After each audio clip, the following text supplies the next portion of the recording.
धन्यवाद सर. आजच्या व्याख्यानासाठी उपस्थित सर्व श्रोत्यांचं मी मनपूर्वक स्वागत करतो. माननीय श्री अश्लेष भैया मोरे, उपाध्यक्ष भारत शिक्षण संस्था उमरगा यांच्या वाढदिवसानिमित्त आयोजित ह्या 3 दिवसीय व्याख्यानमालेचं आजचं हे शेवटचं पुष्प. आज आपल्याला श्रीपालजी सबनीस हे प्रमुख वक्ते म्हणून लाभलेले आहेत. मी महाविद्यालयाचे आदरणीय प्राचार्य डॉक्टर घनश्याम जाधव सर अशी यांना विनंती करतो की त्यांनी आजच्या या कार्यक्रमाची प्रस्तावना करावी.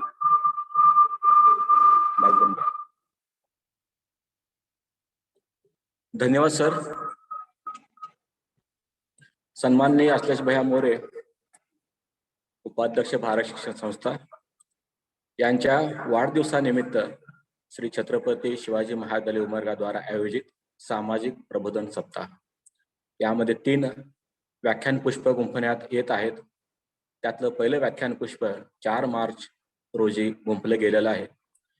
यासाठी सन्माननीय ॲडव्होकेट वर्षाताई देशपांडे यांनी व्याख्यान दिलेलं आहे. त्यांचा विषय होता महिला सक्षमीकरण. दुसरे पुष्प 5 मार्च रोजी गुंफलं गेलेलं आहे. त्यासाठी सन्माननीय व्याख्याते विवेक सौताडेकर आणि यांचा विषय होता श्री छत्रपती शिवाजी शिवाजी महाराज आणि धर्मनिरपेक्षता. आज तिसरं पुष्प ह्या व्याख्यानमालेचं गुंफलं जात आहे. यासाठी व्याख्याते म्हणून श्रीपाल सबनीस पुणे, विषय आहे सामाजिक प्रबोधन आणि महाराष्ट्राचे भवितव्य. तर या व्याख्यानमालासाठी उपस्थित आपल्या भारत शिक्षण संस्थेचे अध्यक्ष सन्माननीय अमोल भैया मोरे, आपल्या भारत शिक्षण संस्थेचे उपाध्यक्ष सन्माननीय अश्लेष भैया मोरे, ज्यांच्या वाढदिवसानिमित्त आज ही व्याख्यानमाला आपण पार पाडत आहोत. यासाठी उपस्थित सर्व संचालक वर्ग भारत शिक्षण संस्था उमरगा तसेच भारत शिक्षण संस्था उमरगा यांच्या अंतर्गत येणारे सर्व शाखेचे प्रतिनिधी, शाखेचे सर्व कर्मचारी तसेच श्री छत्रपती शिवाजी महाविद्यालयाचे सर्व प्राध्यापक, शिक्षकेतर कर्मचारी, विद्यार्थी, विद्यार्थिनी व तसेच सन्माननीय श्रोता वर्ग. सर, मी आपणाला नमूद करू इच्छितो की ही व्याख्यानमाला आपण कशासाठी आयोजित केलेलं आहे. खरं तर पाठीमागच्या 1.5-2 वर्ष आपण पाहत आहोत की कोविड-19 या पॅन्डेमिक म्हणजे महामारीच्या अंतर्गत पूर्ण देश भरला जात आहे.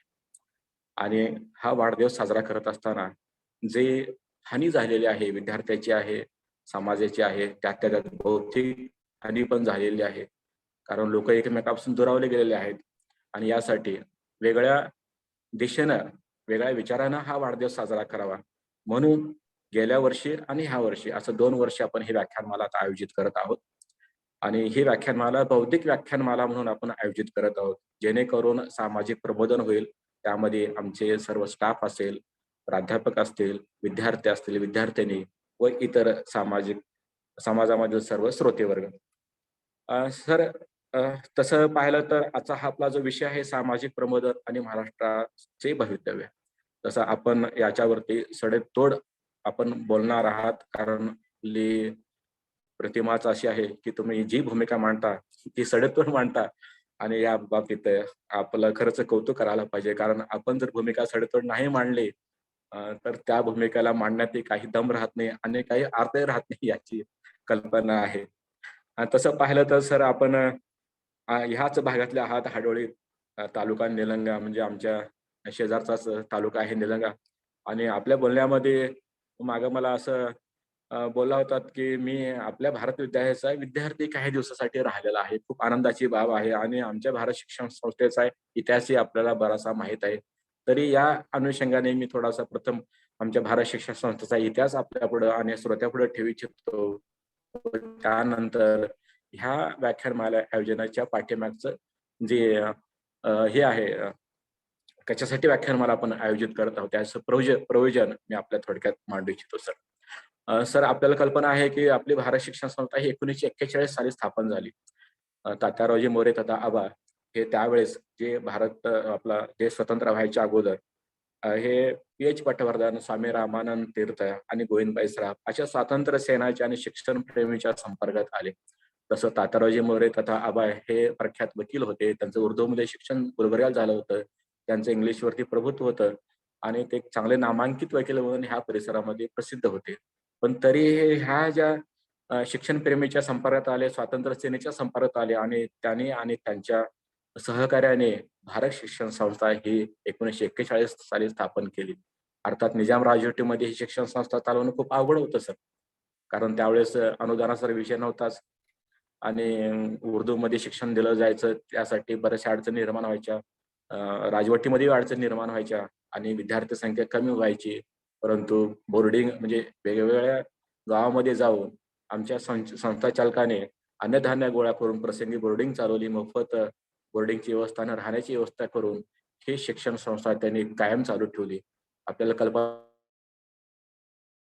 भारत देश स्वतंत्र झाला तरी पण मराठवाडा स्वतंत्र झालेला नव्हता आणि त्यावेळेस आमचे आबा म्हणजे संस्थापक तात्यारावजी मोरे यांनी श्री छत्रपती शिवाजी चौकामध्ये तिरंगा झेंडा फडकवला त्यांचे सहकारी आणि त्यांना त्यावेळेस अटक झाली. कारण अजून आपण पारतंत्र्यात होतो. त्या उस्मानाबाद जिल्ह्यामध्ये उस्मानाबाद शहरामध्ये तिथल्या तुरुंगामध्ये त्यांना कारावास शिक्षा झाली.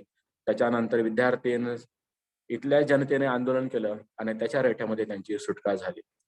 नंतर आपल्याला 48 साली आपला ही निजाम राजवट पण संपुष्टात आली आणि खरं पाहिलं तर भारत शिक्षण संस्थेचं वेगानं विस्तारीकरण सुरू झालं आणि आपल्याला कल्पना आहे की 1958 साली आपले मराठवाडा विद्यापीठाचे त्यावेळेस तत्कालीन पंतप्रधान पंडित जवाहरलाल नेहरू यांनी कोनशिला समारंभ केला आणि विद्यापीठाची स्थापना केली.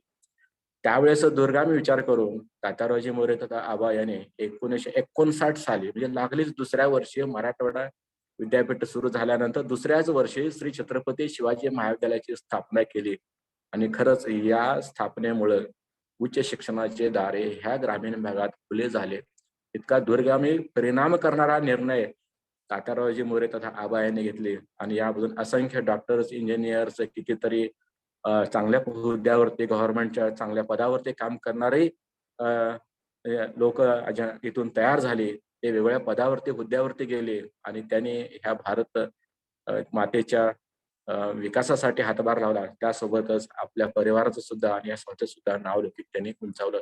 असे एक मोठी परंपरा या महाविद्यालयाला आणि ह्या संस्थेला लाभलेली आहे. यासोबतच आपण जर पाहिलं तर आज हे श्री छत्रपती शिवाजी महाविद्यालय हे जवळजवळ 5,500 विद्यार्थी शिक्षण घेत आहेत. आज चौथ्या पिढीकडे ह्या भारत शिक्षण संस्थेचं नेतृत्व आले. सुरुवातीला तात्यारावजी मोरे तथा आबा यांनी ही संस्था स्थापन केली. त्यानंतर शरदरावजी मोरे तथा अण्णा यांनी शिक्षण संस्थेची धुरा वाहिली.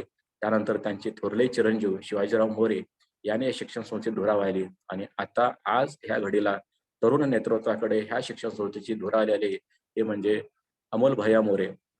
त्यांच्या ह्याच्याखाली त्यांच्या अंडर म्हणजे ही शिक्षण संस्था आज प्रगती करत आहे आणि त्यांना समर्थ साथ ही लाभलेली आहे. आस्तेज भैया मोरे हे आज उपाध्यक्ष म्हणून भारत शिक्षण संस्थेचं काम पाहत आहेत आणि आजही आमचे श्री छत्रपती शिवाजी महाविद्यालयाला सुद्धा मोठा त्याने म्हणजे विकासाच्या दृष्टिकोनातून घेऊन जाण्यासाठी कायम प्रयत्न केलेला आहे. यासोबत आपल्याला मी सांगू इच्छितो की आमच्या श्री छत्रपती शिवाजी महाविद्यालयामध्ये जे प्रोग्राम चालतात ते 11वी 12वी आर्ट्स, सायन्स, कॉमर्स, MCVC पासून ते MA, MSc, MCOM आणि रिसर्च संशोधन सुद्धा आमच्या इथं चालत आहे. आता आपण थोडंसं पाहिलं हा सामाजिक विषय जो आपण चर्चेमध्ये निवडला की आम्ही तुम्हाला विचारणा केली होती की बस काय बोलताय सर. आपण सर्वांनी चर्चा करून सामाजिक प्रबोधन आणि महाराष्ट्राचे भवितव्य हा विषय आपण आज व्याख्यानासाठी निवडलेला आहे. सर तसं पाहिलं तर आपण जे पाहतो सध्याच्या पिढीच्या बाबतीत सध्याची पिढी म्हणलं तर एवढी आपण शैक्षणिक क्षेत्रामध्ये काम करताना समाधानी नाही आहोत. त्याचं कारण असं आहे की अलीकडे जितकं सामाजिक प्रबोधन व्हायला पाहिजे ते होत असताना समाजामधले काही घटक हे आणखी विभागले जात आहेत असं मला वाटतं. कारण सगळ्या जाती पक्क्या होत आहेत, तटबंदी होत आहेत कसं वाटतं. एक म्हणच रुजलेली आहे की जाता जी जात नाही ती म्हणजे जात. आणि अलीकडं जर राजकारणाचा विषय घेतला, की मताचा विषय येतो आणि मताचा विषय घेतला, की मग शेवटी कुण्या जातीची किती मतं मिळतील याच्यावरूनच सगळी आकडेमोडी चालू होते. आणि मग साहजिकच त्या जातीला आपल्या पदरात काहीतरी पाडून घ्यावं म्हणून ती जाती पण घट्ट व्हायला लागल्या, एकत्र व्हायला लागल्या. आणि हळू जाती व्यवस्था जी संपुष्टात यायला पाहिजे, ते उलट अगदी पक्की होते काय की असं वाटायला लागले. आणि त्यासोबत आपण जे विद्यार्थ्याचा विचार केला तर आणखीन अवघडच गोष्ट झालेली आहे. अलीकडे नोकऱ्याचं प्रमाण कमी झालेलं आहे. व्यावसायिक दृष्टिकोनातून मार्गदर्शनही थोडंसं अवघड झालेलं आहे. कारण अ, खूप पॉप्युलेशन आपल्या भारतामध्ये खूप आहे आणि त्या निमित्तानं सगळ्याला सगळ्या संधी उपलब्ध करून देणं हे थोडंसं अवघड झालेलं आहे आणि त्यामुळे थोडी सामाजिक व्यवस्था ही थोडी ढासळली का असं थोडं वाटायला लागलंय. एक जर पाहिलं तर भरपूर पैसा चौकटीच आलेला आहे, पण नीतिमत्ता खालावलेली आहे. पैसा कमी नाही तर भरपूर सगळ्यांकडेच पैसा उपलब्ध होत आहे अलीकडे. परंतु नीतिमत्ताच्या बाबतीत थोडंसं आणखीन आपण ढासळत चाललेलो आहोत का? मग अशा वेळेस जे सामाजिक प्रबोधन पाठीमागे करत आलेले आहेत त्यामध्ये महात्मा गांधी, डॉक्टर बाबासाहेब आंबेडकर, ज्योतिराव फुले, शिवाजी महाराज यांच्यापासून सुद्धा आपण जे पाहतो, की जे समाजाचा वेगळ्या विचार करून दृष्टिकोनातून त्यांनी हे समाज पुढे न्यायचा आणि हे सगळं तटबंदी मोडून काढायचा त्यांनी विचार केलेला होता. त्यासाठी त्यांनी त्यांचं आयुष्य खर्ची घातलेलं आहे आणि त्याने आपल्यापुढं काही उदाहरणं कशी वागायला पाहिजे आपण ठेवलेलं आहेत आणि त्यांचा आज आपण जय जयकार करतो. तरी सुद्धा आपण हे काय फक्त नावाला करतो आणि आपल्या जय जयकार करण्यामागे सुद्धा शुद्ध हेतू आहे का नाही अशी शंका यायला लागली. मग इतकं असं हे होत असताना तर आपल्याला हे समाजाचं प्रबोधन कशाप्रकारे करावं हा मोठा प्रश्नच आहे. आणि अशा वेळेस हाच विषय नेमका आपल्यासाठी निवडलेला आहे. कारण आपण प्रखरपणे हा विषय मांडू शकता आणि महाराष्ट्राचं भवितव्य काय आहे पुढे? कसं महाराष्ट्र पुण्या दिशेनं चाललेलं आहे. महाराष्ट्र आहे, पूर्ण भारत देश आहे, पुण्या दिशेनं जात आहे. आज पाहतोय की जगामध्ये युक्रेनचं युद्ध छेडलेलं आहे. रशिया आणि युक्रेन ह्या दोघांमध्ये युद्ध सुरू झालेलं आहे. त्याची परिस्थिती पाहतोय की जसं राजकारण आहे तसंच आंतरराष्ट्रीय पातळीवर राजकारण गटतट निर्माण झालेले आहेत आणि ह्यातून युद्धाचा वणवा पेटलेला आहे. म्हणजे ह्या सगळ्या गोष्टी नीतिमत्तेला सोडून, मानवतेला सोडून, मानवतेच्या विरोधात एकीकडे म्हणायचं की मानवतेसाठीच आम्ही काम करतो आणि दुसरीकडे सगळं स्वतःचा स्वार्थ साधण्यासाठी मानवतेच्या विरोधात काम करत आहेत. हे सगळे भीषण परिस्थिती येऊ घातलेली आहे ह्या जमान्यामध्ये. तर अशा परिस्थितीमध्ये आमचे विद्यार्थी, आमचा हा समाज, आमचे सर्व कर्मचारी यांचं पण ह्या नवीन जे आता परिस्थिती वस्तूचे येऊन घातलेले आहे, त्या दृष्टिकोनातून आपण कसं राहायला पाहिजे, कसं विचार करायला पाहिजे आणि आपलं भविष्य पुढे काय आहे याचा आपण विचार करायला पाहिजे. या दृष्टिकोनातून आज आपण विषय निवडलेला आहे. नक्कीच सर आपण ह्या विषयाला अ, चांगलं हे द्याल असं मला वाटतं आणि हा विषय अत्यंत महत्त्वाचा आहे आणि आपण आमच्या विनंतीला मान देऊन सर ह्या व्याख्यानासाठी उपस्थित झालात त्याबद्दल महाविद्यालयाचा प्राचार्य ह्या नात्याने मी आभार मानतो व एवढी छोटीशी प्रस्तावना ठेवून मी इथंच थांबतो. धन्यवाद. धन्यवाद सर.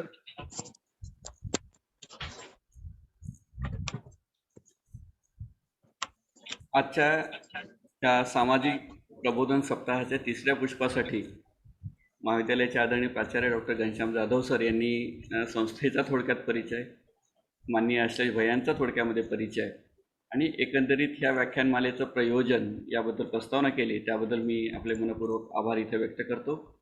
यानंतर महाविद्यालयाचे आदरणीय उपप्राचार्य डॉक्टर डेव्हिड थोरे सर यांना मी अशी विनंती करतो की त्यांनी पाहुण्यांचा परिचय करून द्यावा. थोरे सर. धन्यवाद डॉक्टर विनोद देवरकर सर. अगदी योग्य वेळेमध्ये चांगल्या पद्धतीनं सूत्रसंचलनाची सुरुवात आपण केलेली आहे. सन्माननीय व्याख्याते यांचं मला वाटतं आज हे दिवसभरातलं तिसरं व्याख्यान आहे.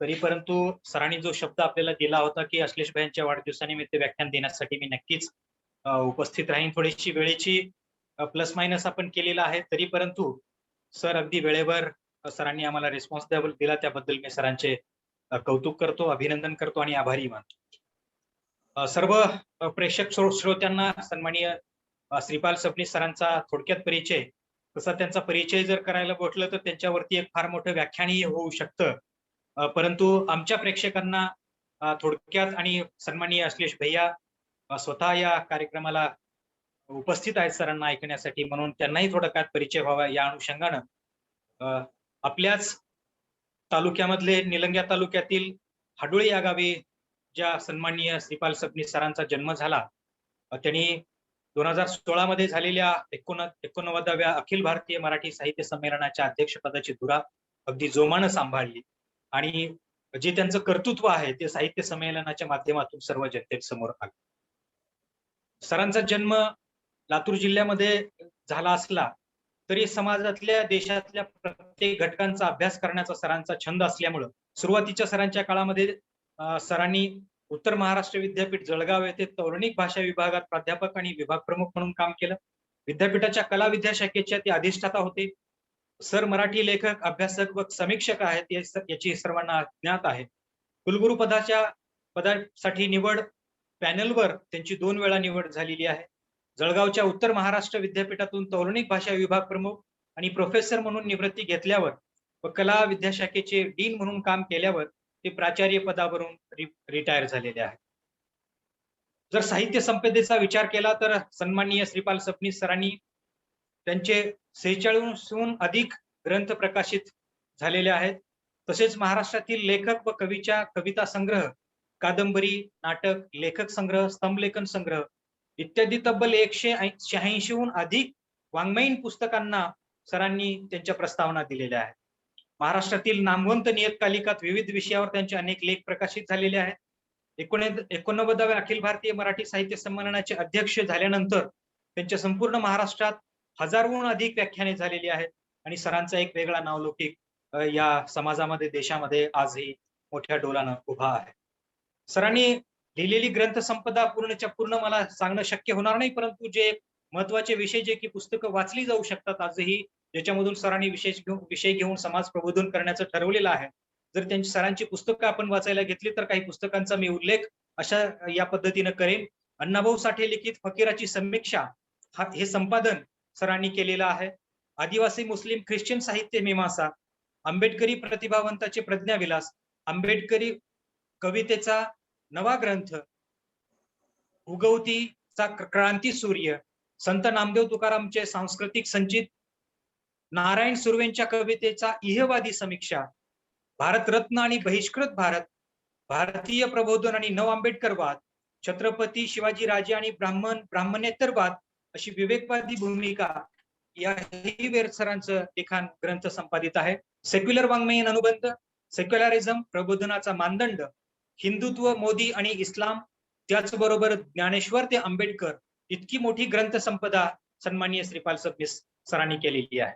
सरांना मिळालेल्या पुरस्कारांची एक फार मोठी यादी आहे. काही विशेष पुरस्कारांचा मी या ठिकाणी उल्लेख करू इच्छितो. पुण्यात भरलेल्या अंकुर साहित्य संमेलनाचं अध्यक्षपद सुद्धा सरांनी भूषवलं. अखिल भारतीय मराठी साहित्य संमेलन, त्याचबरोबर पिंपरी चिंचवड येथे भरलेल्या 89व्या अखिल भारतीय मराठी साहित्य संमेलनाचे अध्यक्षपद, त्यांना अहिल्यादेवी पुरस्कारानं सन्मानित करण्यात आलेले आहे. डॉक्टर बाबासाहेब आंबेडकर पुरस्कार सरांना मिळालेला आहे. स्वातंत्र्य सेनानी चारठाणकर पुरस्कार सरांना सन्मानित करण्यात आलेला आहे. न.वी. गाडगीळ पुरस्कार सरांना देण्यात आलेला आहे. डी कोसंबी पुरस्कार सरांना प्रदान करण्यात आलेला आहे. नारायण सुर्वे पुरस्कार, निर्मल कुमार फडकुले पुरस्कार, पॅन्थर रत्न पुरस्कार, प्रबोधनकार ठाकरे हा मानाचा पुरस्कार, त्याचबरोबर प्रियदर्शिनी इंदिरा पुरस्कार, मॅक्झिम गोर्की पुरस्कार इत्यादी अनेक पुरस्कारांनी सरांना सन्मानित करण्यात आलेला आहे. सरांच्या साहित्यावर बऱ्याचशा इतर लोकांनी बरंचसं लिखाण केलेलं आहे, त्याही एक फार मोठा मानदंड सरांनी आपल्या साहित्यामधून या ठिकाणी घालून दिलेला आहे. महात्मा पुणे विद्यापीठातर्फे जो 30 नोव्हेंबर 2015 मध्ये एक फार मोठा सत्कारही सरांचा करण्यात आलेला आहे.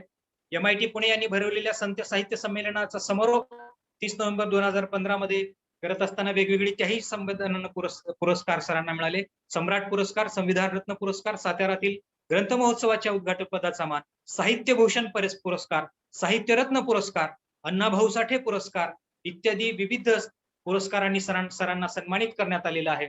इतकी मोठी वैभवशाली परंपरा आणि इतकं मोठं वैभवशाली लिखाण असलेले सन्माननीय श्रीपालजी सबनीस सर हे आज व्याख्याते म्हणून आपल्याला लाभलेले आहेत. अश्लेष भैयांनी केलेले कर्तृत्व, 1941 साली स्थापन झालेली ही भारत शिक्षण संस्था आणि आजचं हे सामाजिक प्रबोधन सप्ताहाच्या निमित्तानं होत असलेलं सन्माननीय श्रीपाल सबनीस सरांचं व्याख्यान आमच्या संस्थेच्या मानामध्ये एक सर्वात मोठा मानाचा तुरा हे व्याख्यान असणार आहे आणि नक्कीच आमचे प्रेक्षक, आमच्या सर्वांना याचा लाभ होईल. अधिक वेळ झालेला आहे. मी सन्माननीय श्रीपाल सबनीस सर यांना विनंती करतो की आपण आजच्या या व्याख्यानाचं तिसरं पुष्प गुंफावं आणि सन्माननीय अश्लेष भैया मोरे यांचा आज वाढदिवस आम्ही मोठ्या जोमाने साजरा करत आहोत. त्यांना वाढदिवसाच्या शुभेच्छा सुद्धा द्याव्यात. सन्माननीय श्रीपाल सबनीस.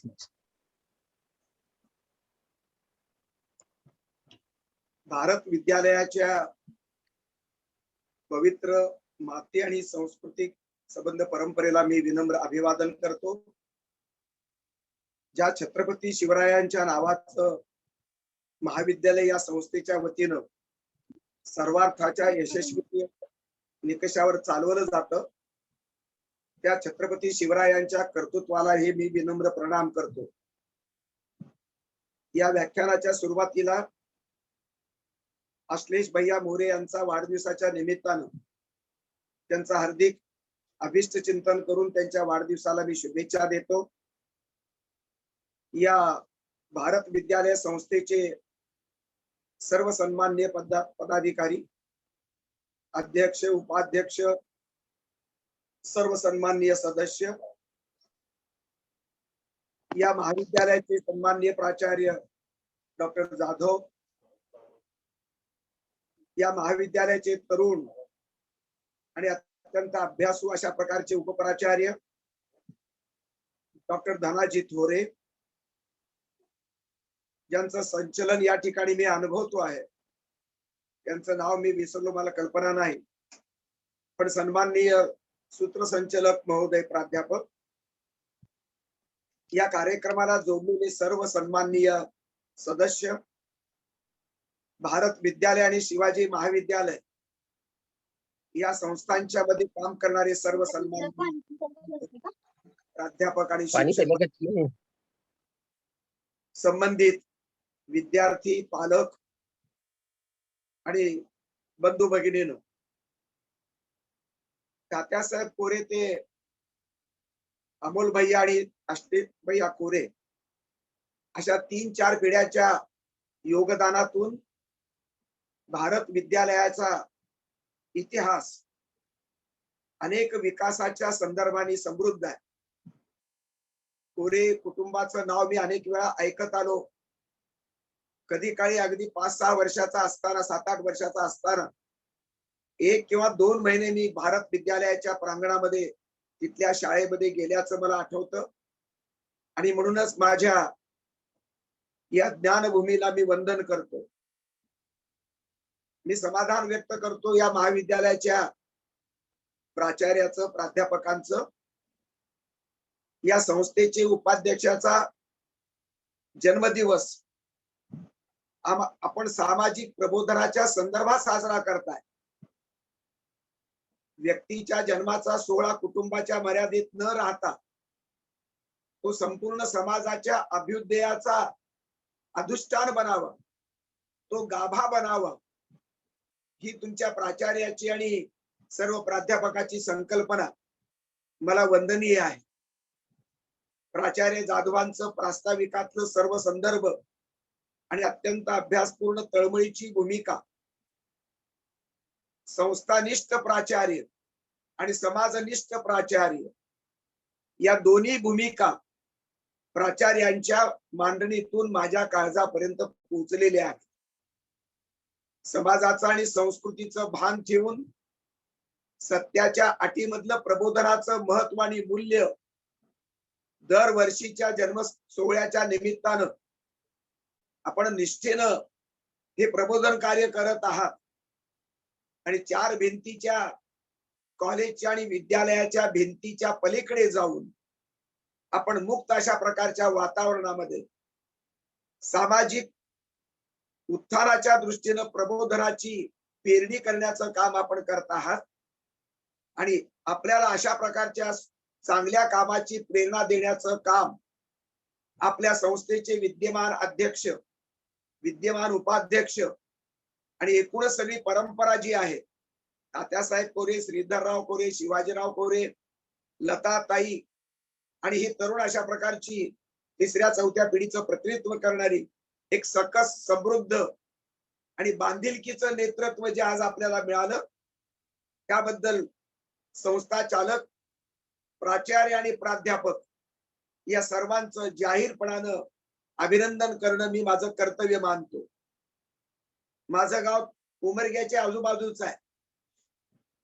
माझ्या गावाला हाडोळीची क्रांतीभूमी म्हणतात. माझ्या वडिलांचं नाव मोहनराव पाटील. आडनाव हे सबनीस लहानपणी लागलं आणि तेच पुढे कायम राहिलं. आजही माझ्या गावी आमच्या पूर्वजांकडून मिळालेला एक किल्ला आमच्याकडे आहे. बुरुज मोठा बांधलेला तसाच आहे. भूकंपामध्ये वाडा पडला पण बुरुज कायम आहे. त्याच वाड्यात माझा जन्म झाला आणि म्हणून उमरग्याचा संदर्भ आणि प्रादेशिकता, तिथल्या मातीचा गंध माझ्या कणाकणामध्ये हा संबंध भिनलेला आहे. तुमच्या संस्थेचं नाव भारत विद्यालय आणि कॉलेजचं नाव शिवाजी महाविद्यालय. भारताचा संबंध सांस्कृतिक, राजकीय, सामाजिक नकाशा आपल्या संस्थेच्या त्या पवित्र नावामध्ये आहे. आणि स्वातंत्र्याच्या पूर्वीच्या कालखंडामध्ये तुमचे स्वामी असतील, रामानंद तीर्थ स्वामी असतील किंवा गोविंदभाई श्रॉफ असतील, अशा प्रकारच्या स्वातंत्र्याच्या प्रेरणेनं भारावलेल्या या सर्व नेतृत्वाच्या सहवासामध्ये तात्यासाहेबांनी सुद्धा देशभक्ती आपली सिद्ध केली. तुरुंगात जाऊन त्याची किंमत मोजली. अशा प्रकारचं मोरे कुटुंबियांचं राष्ट्रीय स्वरूपाचं जे काही योगदान आहे, देशभक्तीचा संदर्भ भारत विद्यालयाच्या अधिष्ठानामध्ये हा पेरला गेलेला आहे. आणि म्हणून भारताचं भवितव्य आणि भारत विद्यालयाचा अनुबंध हा कधीही अटूटच राहणार आहे. महाराष्ट्राच्या भवितव्याचा विचार करताना मी भारताचं संबंध देशी तत्व आणि देशी इतिहास दृष्ट्या आणि म्हणून शिवाजी महाराजांचा संदर्भ आपल्या महाविद्यालयाला आहे. आणि भारताच्या नकाशामध्ये अशा प्रकारच्या पवित्र नावाचं योगदान आहे. भारताची सामाजिकता, भारताची सांस्कृतिकता आपल्या प्राचार्य साधवांनी अगदी स्पष्ट शब्दात सांगितल्याप्रमाणे अत्यंत भीषण आणि भयानक आहे. आमच्यातलं धर्मयुद्ध, आमच्यातल्या जातीचे संबंध हाणामाऱ्या, घसरत गेलेली नैतिकता, सर्वत्र बोकाळलेला सर्वार्थाचा सर्व पातळीवरचा भ्रष्टाचार, संपलेली नीतिमत्ता, वाढलेला अनाचार, अत्याचार आणि बलात्काराची रोजच्या अशा प्रकारच्या बातम्या, व्यक्ती जीवन आणि समाज जीवन उद्ध्वस्त झालेली अशा प्रकारचा हा वर्तमान काळ. आणि त्याला नवीन अँगल जागतिक पातळीवरती त्याचा संदर्भ प्राचार्य जाधवांनी दिला. त्या रशिया आणि युक्रेनच्या युद्धाचा हा नवा संदर्भ. या पार्श्वभूमीवरती अश्लेष भैया जे तरुण नेतृत्व आपल्या महाविद्यालयाला मिळालेलं आहे आणि कोरे कुटुंबाच्या वरिष्ठांच्या पक्षामधलं हे समृद्ध नेतृत्व आहे. मी समाधान आणि आनंद व्यक्त करतो. काय बहाणा आहे की नाही असं सोबत बोललो करत नाही तर मी कारण आणि पुराव्यानिशी करू इच्छितो.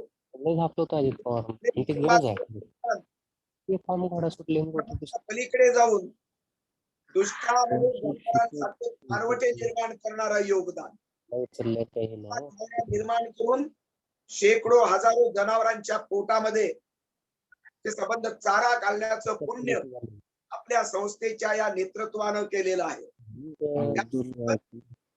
या संबंध नोकरी येणाऱ्या उमेदवारानं येणाऱ्या मुलांना नोकरी आणि रोजगाराची उपलब्धी व्हावी आपली प्रक्रिया असते किंवा वेगवेगळ्या कंपन्यांच्या राष्ट्रीय आंतरराष्ट्रीय कंपन्यांच्या मुलाखती घेण्याचं आपलं योगदान असेल. मुलांना योग्य अशा प्रकारचं संबंध प्रक्रिया असेल किंवा कालखंडामध्ये मदत करून योगदान असेल. सगळ्या प्रकारचा खर्च वजा करून वाया जाणारा खर्च बाजूला ठेवून याच खर्चामध्ये जे पीडित आहे, जे गरजू आहे, अशा प्रकारच्या कोरोनाच्या रोग्यांना आपण बळ दिलं, आपण जीवदान दिलं आणि सेवाभाव आपला रुजवला. ज्ञानाच्या क्षेत्रामध्ये सेवेचं सुद्धा व्रत असावं तर ते शोभत. सत्य आणि सेवा यांचा जवळचा अनुबंध असतो. आणि म्हणून आपल्या संस्थेच्या नेतृत्वानं मग ते अमोल भैया असतील किंवा अश्लेषिल भैया असेल किंवा कोणी प्राचार्य प्राध्यापक या सर्वांनी मिळून समाजातल्या दुःखितांच्या डोळ्यातलं पाणी पुसण्याचं कार्य आपण जे केलं, म्हणून तर आपल्या माणूसपणाला, आपल्या संस्था चालक पण असणाऱ्या भूमिकेला एक अर्थ प्राप्त होतो.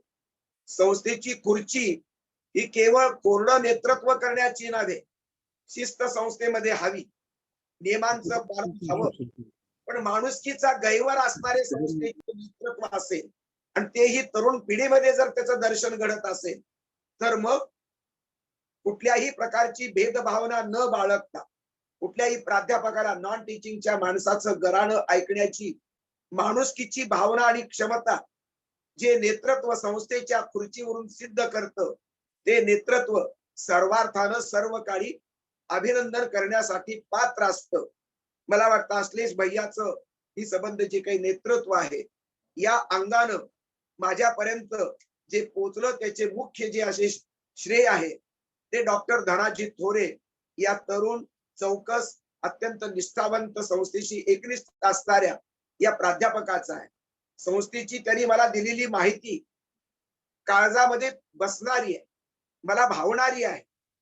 खोट्या कौतुकाला मी कधी सामोरं जात नाही किंवा मला ती सवय नाही, पण जे चांगलं आहे त्याचं अभिनंदन करताना किंवा चांगल्याचा गौरव करताना मी थोडाही आणि करंटेपणा करणारा माणूस नाही. परिसरातील उमरगा महोत्सवाचं आयोजन करतात, फार्मसी कॉलेजच्या माध्यमातून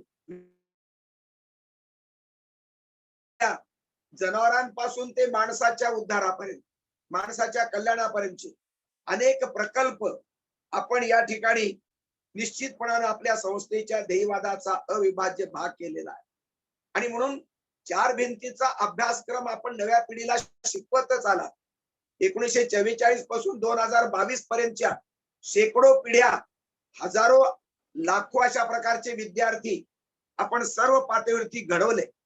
आणि उमरग्याच्या या भारत विद्यालयाचा आणि शिवाजी महाविद्यालयाच्या यशवंतांचा झेंडा, गुणवंतांचा झेंडा भारताच्या बाहेर आणि भारताच्या मध्ये सुद्धा वेगवेगळ्या क्षेत्रात तुमचे सर्व विद्यार्थी, यशवंत विद्यार्थी आज फडकवत आहेत. याच समाधानामध्ये ही संबंध तुमच्या महाविद्यालयाची आणि शाळेची परंपरा समाधान पावते आहे. पण आपण अस्वस्थ आहात समाजातल्या विस्फोटक अशा प्रकारच्या परिस्थितीला पाहून. हा समाज जातीवादी आहे, हा समाज धर्मानी बद्ध आहे, संविधानाला जात नाही, संविधानाला कोणताही धर्म नाही, पण तुमच्या माझ्या समाजाला जात आहे आणि धर्म आहे. आता ही जी भिंत आहे संविधान आणि समाज यामधली जी भिंत आहे ती पाडायची कुणी आणि कशी? राजकीय व्यवस्था ही भिंत पाडण्यात यशस्वी झाली का? पक्ष कोणताही असो, राजकीय व्यवस्था, पक्षांची व्यवस्था ही आमच्या प्राचार्यांनी आपल्या सांगितल्याप्रमाणे जातीची बहुसंख्या पाहूनच तिथे निवडणुकीचा काय उमेदवार किंवा त्याचं यश अपयश ठरवलं जातं. स्वातंत्र्याच्या 70-75 वर्षाच्या काळामध्ये या देशातली अत्यंत घाणेरडी अशा प्रकारची घातक जात व्यवस्था जर आपण संपवू शकत नाही तर मग या देशातल्या राजकीय नेतृत्वानं आणि पक्षाने काय केलं?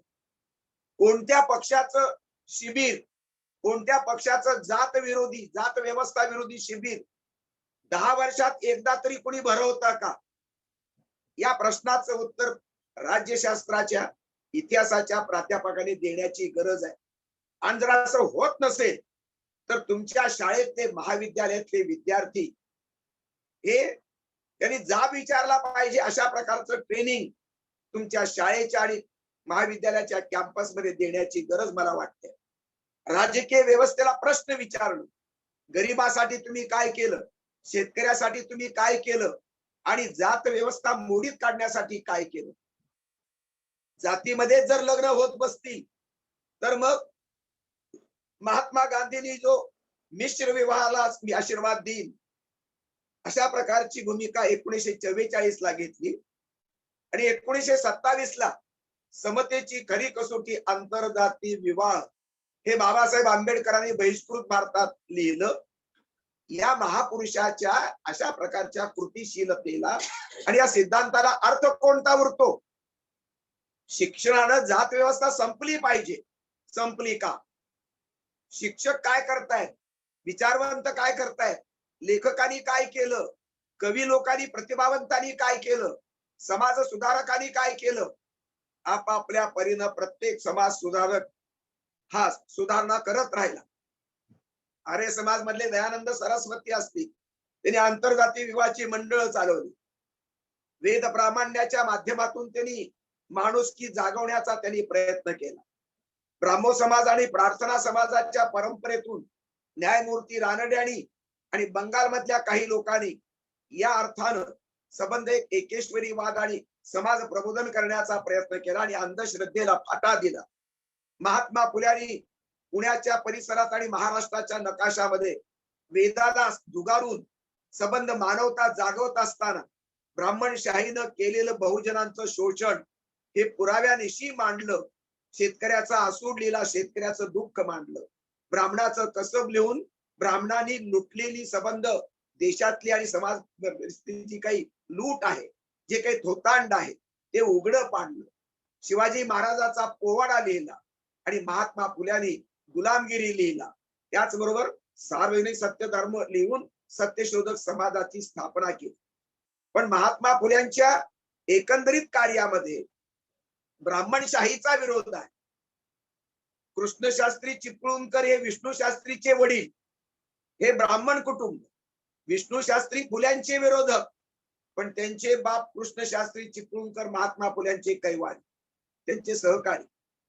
फुल्यांनी मुलींची शाळा काढली, दलितांच्या शाळा काढल्या, पण सदाशिव पेठेतल्या भिडे वाड्याचा संबंधीची काही जागा आहे, ते एका ब्राह्मण भिडे नावाच्या माणसानं महात्मा फुल्यांच्या शाळेसाठी दिली. ब्राह्मण आणि महात्मा फुले याच सगळं जमण्यासारखं नाही, पण काही अपवादात्मक समकालीन तत्कालीन ब्राह्मण महात्मा फुल्यांचं महात्मापण पचवणारे होते. त्यांचा जो संवाद आहे, अर्थपूर्ण संवाद, तो आम्हाला समजून घेतला पाहिजे. दुसरी गोष्ट, महात्मा फुल्यांनी ब्राह्मण विधवेच्या पोटामध्ये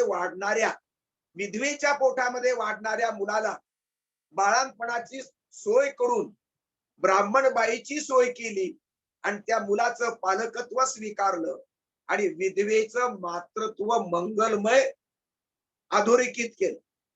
विधवेचं मातृत्व हे घृणास्पद नाही, ते निंदनीय नाही. हे गेल्या 100-150 वर्षाच्या कालखंडापूर्वी, मध्यम युगाच्या नंतर आणि आधुनिक काळाच्या टप्प्यावरती महात्मा फुल्यांनी सांगितलं आणि ते सिद्ध केलं. पण विधवा मातेचं बाळंतपण महात्मा फुले करू शकत नव्हते, कारण ते पुरुष असल्यामुळं बाळंतपणाची प्रक्रिया हे बाईनच केली पाहिजे म्हणून सावित्रीबाई फुले यांनी पुढाकार घेतला. भिंतीवरती लिहिलं की इथे बाईला मोकळं होता येईल, बाळंतपण करता येईल.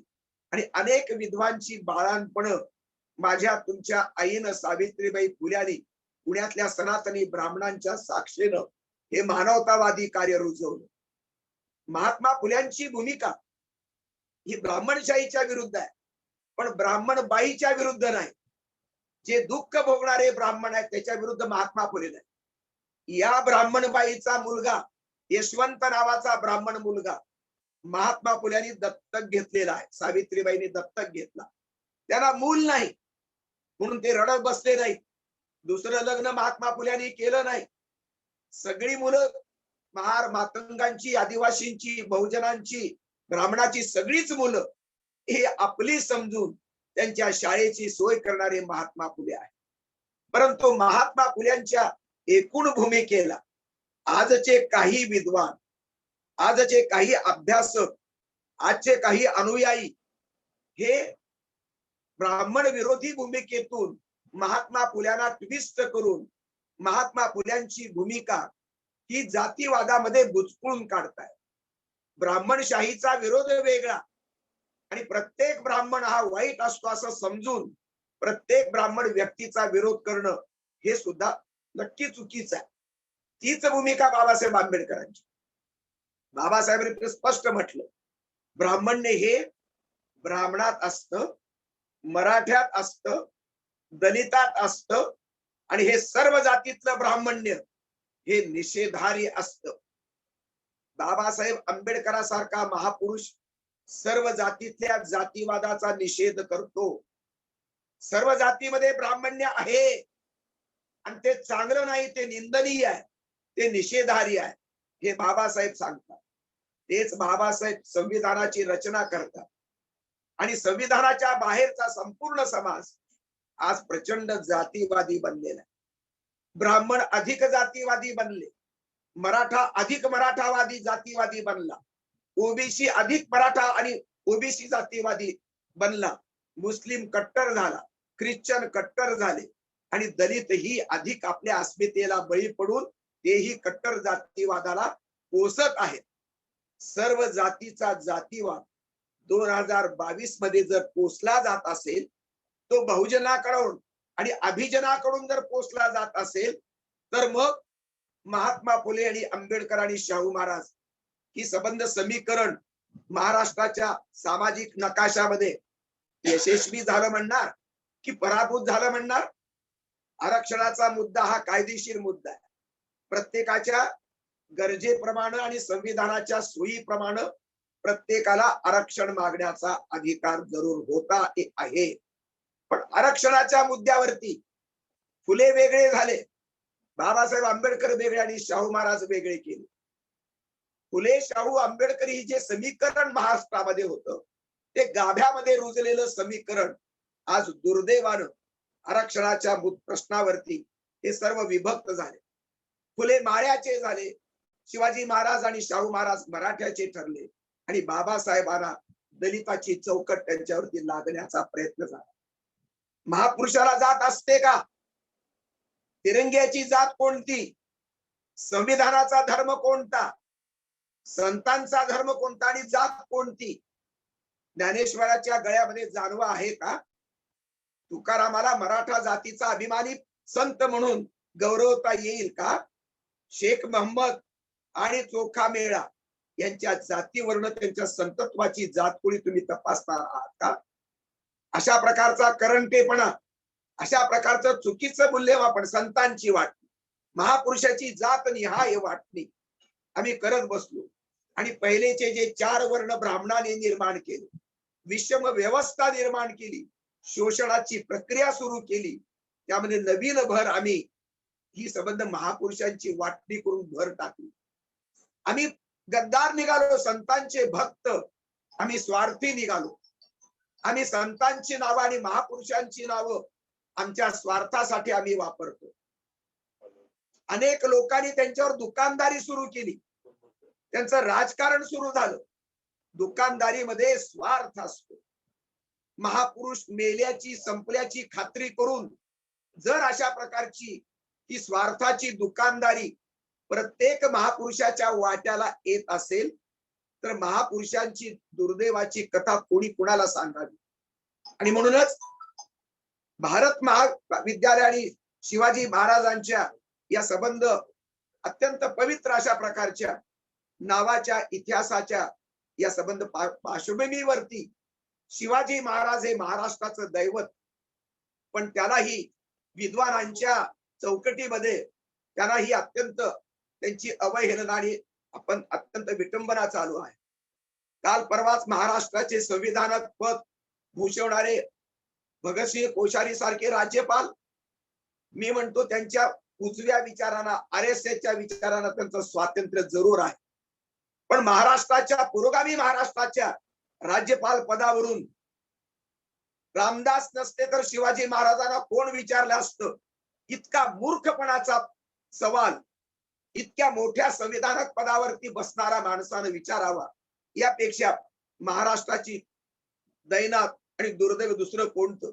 की अशी अनपढ माणसं, अज्ञानी माणसं, अशी ही पक्षाच्या आणि उजव्या विचारसरणीनं आंधळी झालेली माणसं हे दिल्लीचं सरकार महाराष्ट्राच्या बोकांडी का बसवतं हे मला अजून कळत नाही. तुमचं राजकारण तुम्हाला लकलाभ असो, पण महाराजांचा संबंध स्वराज्याचं ध्येय आणि स्वराज्याची सिद्धी ही एका जात धर्माच्या चौकटीत तुम्हाला बसवता येणार नाही. महाराजांना काही ब्राह्मण लोकांनी मुसलमानांच्या विरुद्ध केलं. त्यामध्ये राजवाडे आहेत, पुरंदरे आहेत, त्यामध्ये काही सरदेसाई आहेत. शिवाजी महाराज खरंच मुसलमानांच्या विरुद्ध होते का? मग त्याला उत्तर दिलं जातं, शिवाजी महाराजांनी अफजल खान मारला, ठार केला, त्याचा कोतळा बाहेर काढला. मला मान्य आहे, कोतळा बाहेर काढला. अफजल खान मुसलमान म्हणून मारला की स्वराज्याचा शत्रू म्हणून मारला? या प्रश्नाचं उत्तर इतिहासकारांनी सम्यकपणे दिलं पाहिजे. ते दिलं जात नाही. अफजल खान मारल्यानंतर शिवाजी राजांनी शत्रुत्व संपलं. विजापूरचा सरदार शिवाजी महाराजांना जिवंतपणे मारण्यासाठी किंवा घेऊन जाण्यासाठी आला. तो महाराजाचा सन्मान करण्यासाठी आला नव्हता. आणि महाराजांनी त्याचा डावपेच ओळखून त्याला ठार मारलं. ते योग्य केलं. स्वराज्य वाचवायचं आहे, स्वराज्याची रयत त्यांना वाचवायची आहे.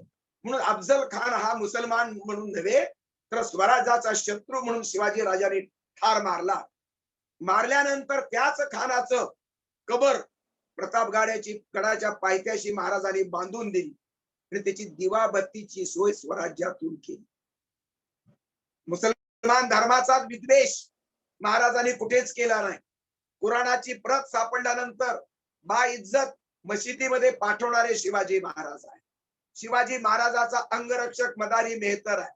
त्यांचा वकील नूर बेग आहे, हैदर आहे.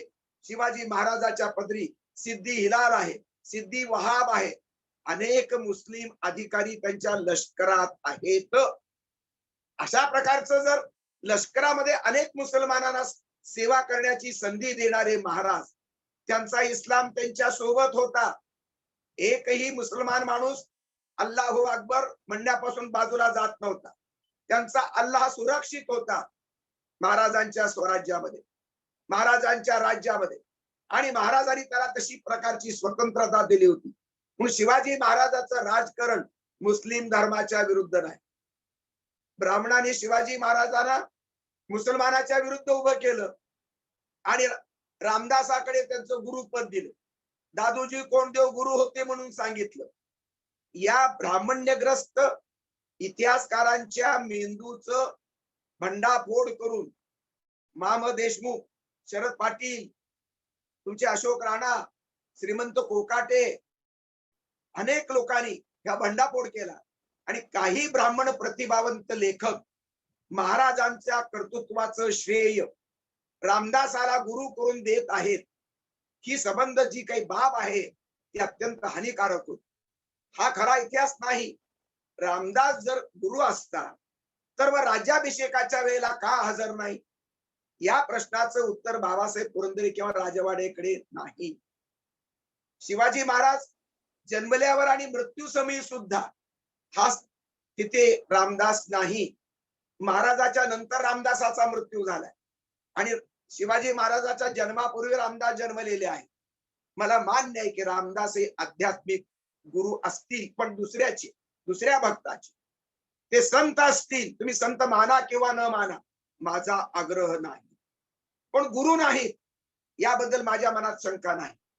मी शिवाजी महाराजाच्या संदर्भात 4-5 महिन्यापूर्वी माझा एक ग्रंथ प्रकाशित झाला, ज्याचं नाव आहे छत्रपती शिवाजी महाराज आणि ब्राह्मण ब्राह्मणेतरवाद, विवेकवादी भूमिका. मी ब्राह्मण्यग्रस्त विद्वानांची बाजू घेत नाही आणि ब्राह्मण्यग्रस्त बहुजन विद्वानांचीही बाजू घेत नाही.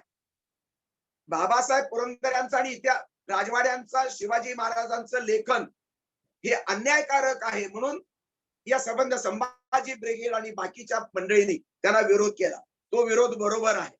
पण हा विरोध करताना ते असं सांगतात की रामदास हे गुरु नव्हते महाराजांचे. मग कोण होते? तर रामदास हे विद्यापूरच्या आदिलशाहीचे हेर होते, औरंगजेबाचे हेर होते. श्रीमंत कोकाटे तर त्यांच्या पुस्तकात लिहितात की हा रामदास विजापूरच्या दरबारात गेला, आदिलशाहीच्या समोर त्यांनी कविता म्हटली आणि हे राजा, मी तुझ्या पायाची चरणाची रज आहे, धूळ आहे आणि मला तू स्वीकार, अशा प्रकारची विनंतीची करणारी कविता रामदासाच्या नावानं श्रीमंत कोकाटे यांनी त्यांच्या पुस्तकात मांडली. आता हा रामदास विजापूरच्या दरबारातला जर हेर असेल, औरंगजेबाचा हेर असेल, तर मग शिवाजी महाराजांच्या बहिर्जी नाईक काय गोट्या खेळत बसला का? त्यांनी महाराजांना ही कल्पना नाही दिली का? दरबारातला विजापूरचा हेर स्वराज्यामध्ये कसा काय राहू शकतो? आणि म्हणून ही ब्राह्मणेतर विद्वानांची भूमिका सुद्धा सदोष आहे. ब्राह्मणांचा जातीवाद आणि ब्राह्मणेतराचा जातीवाद हे दोन जातीवाद मला मान्य नाहीत. महाराज जातीवादी होते का? नाहीत. शरद पाटलांनी असं सांगितलं, सिद्ध करण्याचा प्रयत्न केला की शिवाजी महाराज हे ब्राह्मण विरोधी होते. त्यांच्या पुस्तिकेचं नाव आहे शिवाजीचे शत्रू ब्राह्मणी की महमदी. ब्राह्मणांनी सांगितलं की महमदी. शरद पाटील सांगतात की शिवाजी महाराजाचे शत्रू हे ब्राह्मण. आता हे खरं का ते खरं? दोन्हीही खोटं आहे. याचं कारण महाराजांचे शत्रू जर ब्राह्मण असते तर महाराजाच्या अष्टप्रधान मंडळामध्ये 8 पैकी 7 ब्राह्मण प्रधान कसे? महाराजांच्या मृत्यूपर्यंत 7च्या 7 ब्राह्मण प्रधान कायम आहेत. कुणाचीही गद्दारी समोर आलेली नाही. महाराजांनी कुणालाही लटकवलं नाही. संभाजी राजांच्या कारकिर्दीमध्ये सुद्धा शिवाजी महाराजांच्या अष्टप्रधानातले 3 ब्राह्मण प्रधान पुढे कंटिन्यू केले. संभाजी राजांनी ज्या अण्णाजी दत्तोनी बदमाशी केली, बेईमानी केली, कट कारस्थान केलं, स्वराज्याच्या विरुद्ध गुन्हा केला, त्याला छत्रपती संभाजी राजांनी त्या अण्णाजी दत्तोसह 3 ठार मारलं. 100% योग्य केलं असं माझं मत आहे. परंतु त्याचा सूड घेण्यासाठी नंतरच्या मल्हार रामराव चिटणीसांनी त्यांच्या ग्रंथामध्ये, त्यांच्या बकरीमध्ये संभाजी महाराजावर बाहेरखेळीपणाचे आरोप केले, दारू पिण्याचे आरोप केले.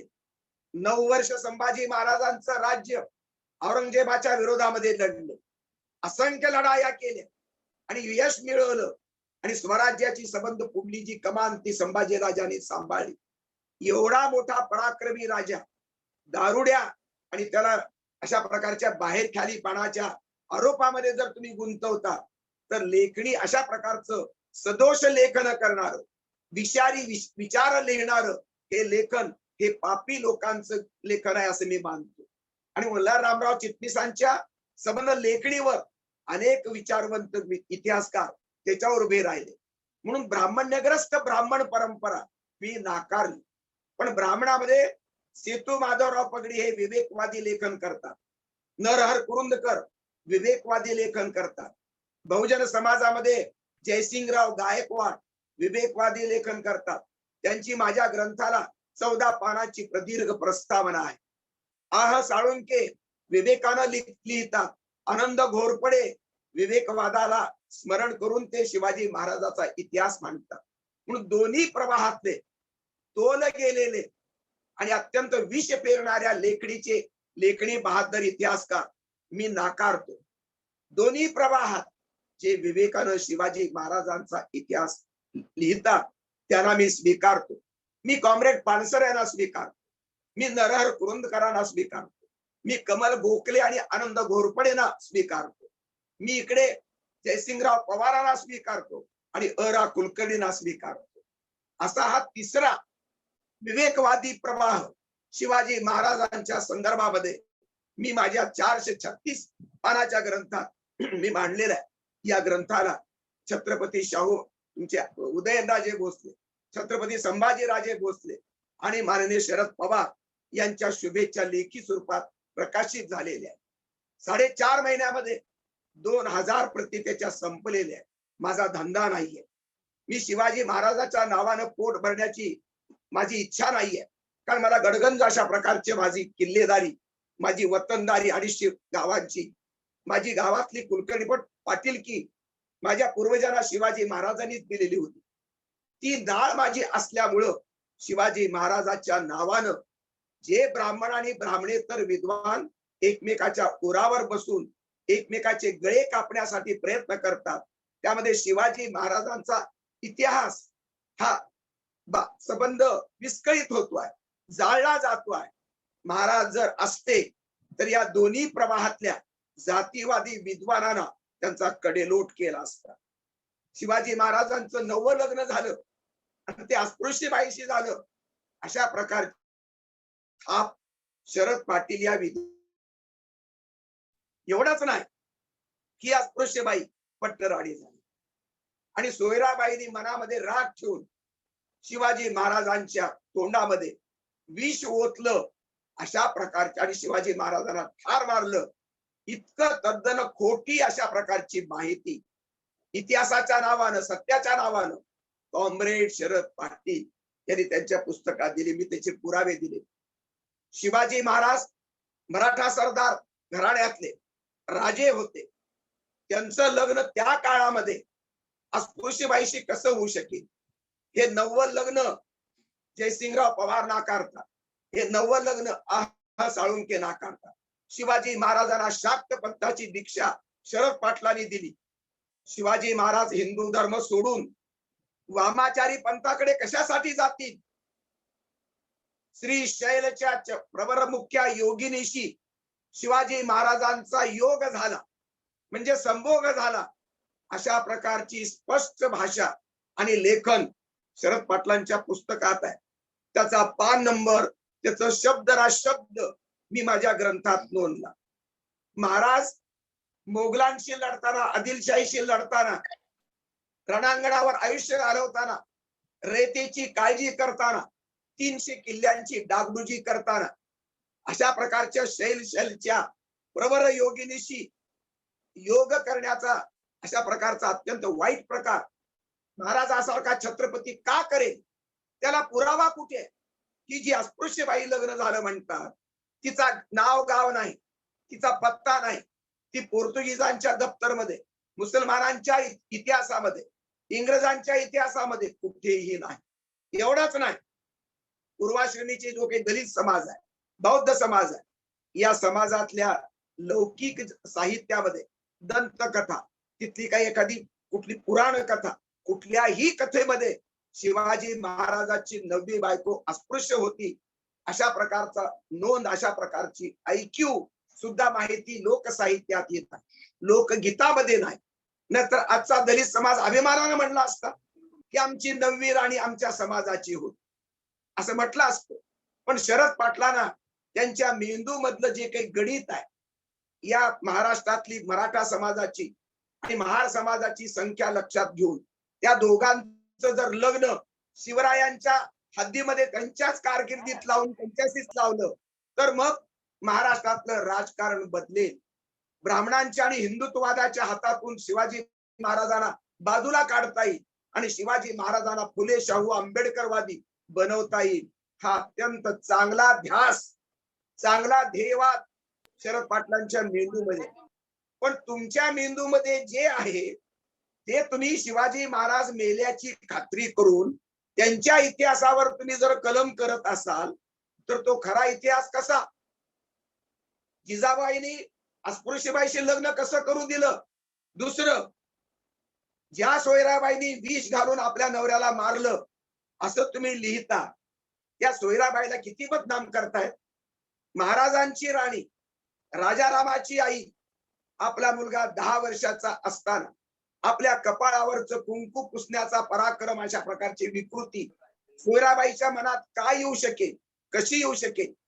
दुसरं, 74ला त्यांचं लग्न झालं म्हणतात ते अस्पृश्यबाईशी, 1674 ते 1680, 6 वर्ष सोयराबाईंनी आपल्या मनामध्ये आपल्या नवऱ्याला ठार मारण्याचं ठरवलं. आणि महाराजांना जर हे कळत नाही तर महाराजांचं मोठेपण तुम्ही सांगत आहात की महाराजांची तुम्ही बदनामी करत आहात. मग पुरंदऱ्यांमध्ये तुमच्यामध्ये काय फरक राहिला? राजवाड्यामध्ये तुमच्यामध्ये काय फरक राहिला? हे ब्राह्मण विद्वान, तुम्ही ब्राह्मणेतर विद्वान, दोघांच्या मेंदूमध्ये जात भरलेली आहे आणि या जातीच्या जाणीवेमुळं महाराजांचा इतिहास विकृतीच्या संबंध आगीमध्ये होरपळतोय. केवळ महाराजांचा इतिहास होरपळत नाही, महाराजांचा महाराष्ट्र होरपळतोय. स्वराज्याला जात धर्म होती का? छत्रपतीला जात आणि धर्म असतो का? नाही. मग महाराजांच्या महाराष्ट्रामध्ये आज दलितांचा जातीय महासंघ, मराठा महासंघ, ब्राह्मण महासंघ, मुस्लिम महासंघ, दलित महासंघ, हे सगळे संविधानाचे मारेकरी ही भाषा आणि अशा प्रकारच्या संघटना का जन्माला येत आहेत? हा महाराजांचा महाराष्ट्र राहिलाय का? या महाराष्ट्रामध्ये 2 महिन्याच्या मुलीवरती बलात्कार करणारे नालायक नीच अशा प्रकारची माणसं आम्हाला दिसत आहेत. हा स्वराज्याच्या पारशातला महाराष्ट्र आहे का? रांजेगावच्या पाटलाचा महाराजांनी त्याचे हातपाय तोडले बलात्काराच्या बदल्यामध्ये.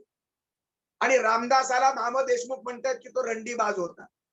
आपल्या अवतीभोवती रात्री उजव्या आणि डाव्या बाजूला 2 शिष्या घेऊन रामदास झोपत होता. हे वाक्य माम देशमुख या प्राध्यापकाने लिहिलेलं आहे. ब्राह्मणी इतिहासकार आणि ब्राह्मणेतर इतिहासकार या दोघांचे भांडणे जातीचे भांडणे आहे. तुम्ही भांडत बसा बाबा हो. तुमच्या भांडणाचं मला काही कोडं नाही, मला काही त्याचं घेणं देणं नाही. मला माझे महाराष्ट्र, त्यांचं चारित्र्य आणि त्यांचं चरित्र हे शुद्ध पाहिजे. जर रामदास जर रंडीबाज होता हे माम देशमुखांनी किंवा नर पाटकांनी केव्हा पाहिलं? काय पुरावा त्यांच्याकडे? आणि महाराजांचा पर्यंत त्याच्या हलकटपणाची बातमी जर आली असती तर महाराजांनी 1678 ला सनद दिली असती का रामदासाला? रामदास आणि शिवाजी महाराज हे शत्रू नाहीये. हे हिंदवी स्वराज्यातले एक राजकीय क्षेत्र सांभाळणारं नेतृत्व आहे आणि दुसरं अध्यात्म क्षेत्रातलं ते नेतृत्व आहे. रामदास आणि शिवाजी महाराजांच्या स्वराज्याची गौरव करणाऱ्या कविता लिहिलेल्या आहेत, काव्यरचना उपलब्ध आहे. संभाजी राजांना उपदेश करणारं काव्य आहे. तरीही रामदासाला जर कुणाला संत मानायचं नसेल तर तुम्हाला ते स्वातंत्र्य सुद्धा संत मला मर्यादा आहेत असं मी मानतो. कारण ब्राह्मण जरी झाला भ्रष्ट तरी तो तिन्ही लोकी श्रेष्ठ असं म्हणणारा रामदास हा श्रेष्ठ संत होऊ शकत नाही. एका जातीवादाला बळी पडणारा संत हा खरा संत असू शकत नाही. पण रामदासाची कविता, रामदासाचा दासबोध, रामदासाचे मनाचे श्लोक, रामदासाचा महाराष्ट्र धर्म याबद्दल कुणाचा वाद होण्याचं कारण नाही. आणि म्हणून डॉक्टर R. साळुंखे सारखा एक विवेकवादी विचारवंत रामदासाचं स्वतंत्रपणे व्यक्तित्व होतं अशा प्रकारची भाषा तो वापरतायत. दुसरं, रामदासांनी शिवाजी महाराजांना सांगितलं नाही की बाबा तू माझा शिष्य आहे, आणि शिवाजी महाराजांनी रामदासाला म्हटलं नाही तुम्ही माझे गुरु आहात. हे गुरु शिष्याचा खेळ हे धर्म मार्तंड ब्राह्मण लोक करतायत. मुठभर आहे. सगळ्या ब्राह्मण समाजाला पुरंदरेंची राजवाड्याची भूमिका मान्य होऊ शकत नाही. गेल्या 1.5 महिन्यामध्ये मराठवाडा इतिहास परिषदेचं अधिवेशन झालं. इतिहास परिषदेत त्याचं उद्घाटनाच्या भाषणामध्ये हा विचार मी सगळा मांडला आणि अनेक बहुजन आणि अनेक अभिजन विद्वानांनी प्रचंड प्रमाणामध्ये तिचे स्वागत केलं या भूमिकेचं. मित्र हो, रयत शिक्षण संस्थेनं या पुस्तकाच्या प्रती सगळ्या महाराष्ट्रातल्या सगळ्या संस्थांनी घ्याव्यात अशा प्रकारचं लेखी पत्र हे सगळीकडे महाराष्ट्रातल्या रयत शिक्षण संस्थेच्या सगळ्या कॉलेजमध्ये जाऊन पोहोचलेला आहे. या भूमिकेचा हा अर्थ आपण समजून घेऊया. इतिहास कोणता शिकवणार आहात? ज्या शिवाजी महाराजांना आपल्या बायकोच्या मनात आपल्याला मारण्याचे विचार चालले असल्याचं कळत नाही असे शिवाजी महाराज इंग्लंड आणि अमेरिकेच्या विद्यापीठामध्ये पराक्रमी म्हणून शिकवले जातात. आणि हे मुठभर विद्वान शिवाजी महाराजांना त्यांच्या बायकोनं विष घालून मारलं म्हणतात. सोयराबाईची बदनामी करतात, त्याला शाक्त पंथाची दीक्षा देतात. सोयराबाईला खलनायक करणारे विद्वान हे मुळातच प्रवृत्तीनं दुष्ट आणि क्रूर अशा प्रकारचं संशोधन ते मांडतायत. हे सत्य नाही. सत्याच्या नावानं प्रत्येक गोष्ट पांढऱ्या कागदावर लिहिलं म्हणजे तो इतिहास होतो हा गैरसमज ब्राह्मणांनी सुरू केला आणि तो ब्राह्मणेतरांनी गिरवला. ही जातीवादी प्रवृत्ती आणि ही जातीवादी आवृत्ती मला मान्य नाही. मी विवेकाच्या मार्गाने चालू इच्छितो. माझा महाराष्ट्र हिंदू आणि मुसलमानांच्या दंग्यामध्ये होरपळता कामा नये. इस्लामची शांतता, इस्लामच्या मधली मानवता समता आहे. पैगंबरांच्या इतिहासाचं मी संबंध इस्लामी संस्कृतीवर पुस्तक लिहिलं, मी आदिवासींच्या संस्कृतीवर पुस्तक लिहिलं, मी सेक्युलरिझम आणि संत साहित्य मांडलं, मी अण्णाभाऊ मांडले, बाबासाहेब आंबेडकरांवर तर माझी PhD आहे. बाबासाहेबांचा विचार हा धर्मातीत अशा प्रकारचा धर्मनिरपेक्ष विचार आहे. म्हणून सेक्युलर बाबासाहेब आंबेडकर, धम्मवादी बाबासाहेब आंबेडकर आणि संविधानातले राज्य समाजवादी बाबासाहेब आंबेडकर हे 3 पैलू माझ्यावर आणि समाजावर प्रभावित करणारे आहेत. आणि म्हणूनच गांधींच्या भारतामध्ये गांधींच्या पुतळ्याला RSSच्या मंडळीकडून, संन्याशी पांडेबाईकडून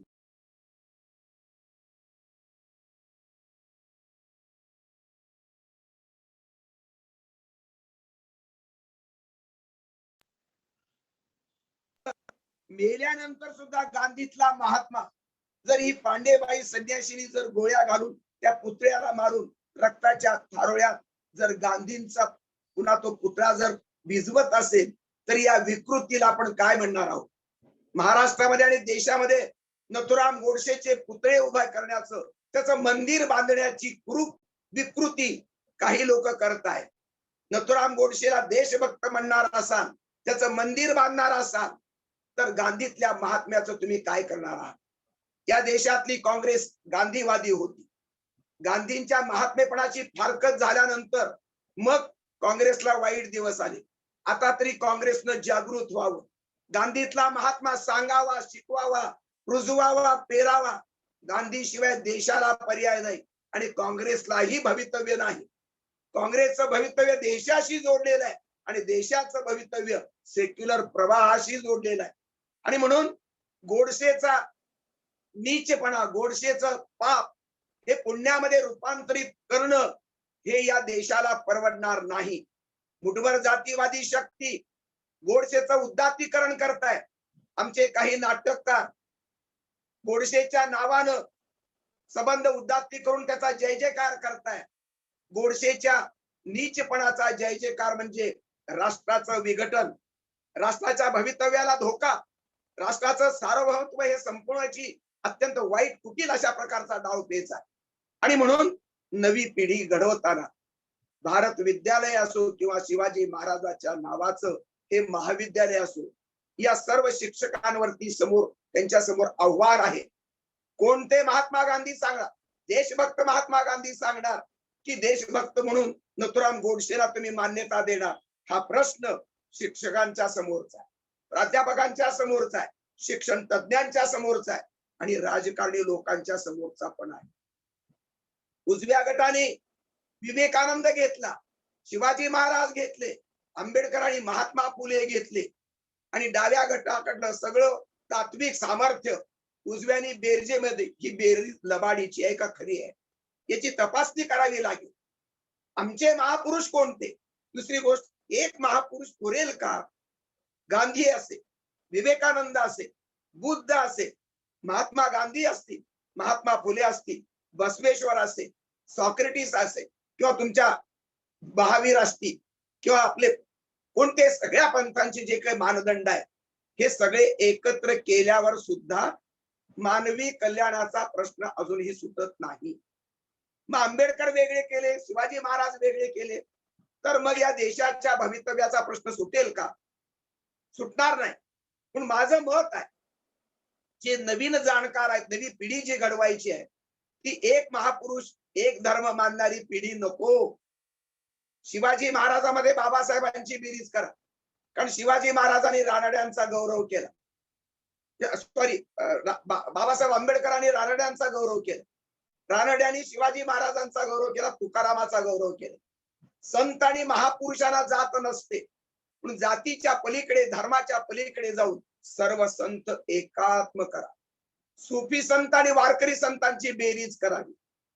इतिहासातले सर्व महापुरुष, मल्हारराव होळकर असतील, अहिल्याबाई होळकर असेल, तुमचे बाजीराव पेशवा असेल, शिवाजी महाराज असतील, हंबीरराव मोहिते असतील, राजाराम महाराज असतील, येसुबाई असेल, ताराबाई असतील, या सर्वांची बेरीज करावी. बेरीज करूनच आपल्याला नवीन प्रश्न सोडवता येऊ शकेल.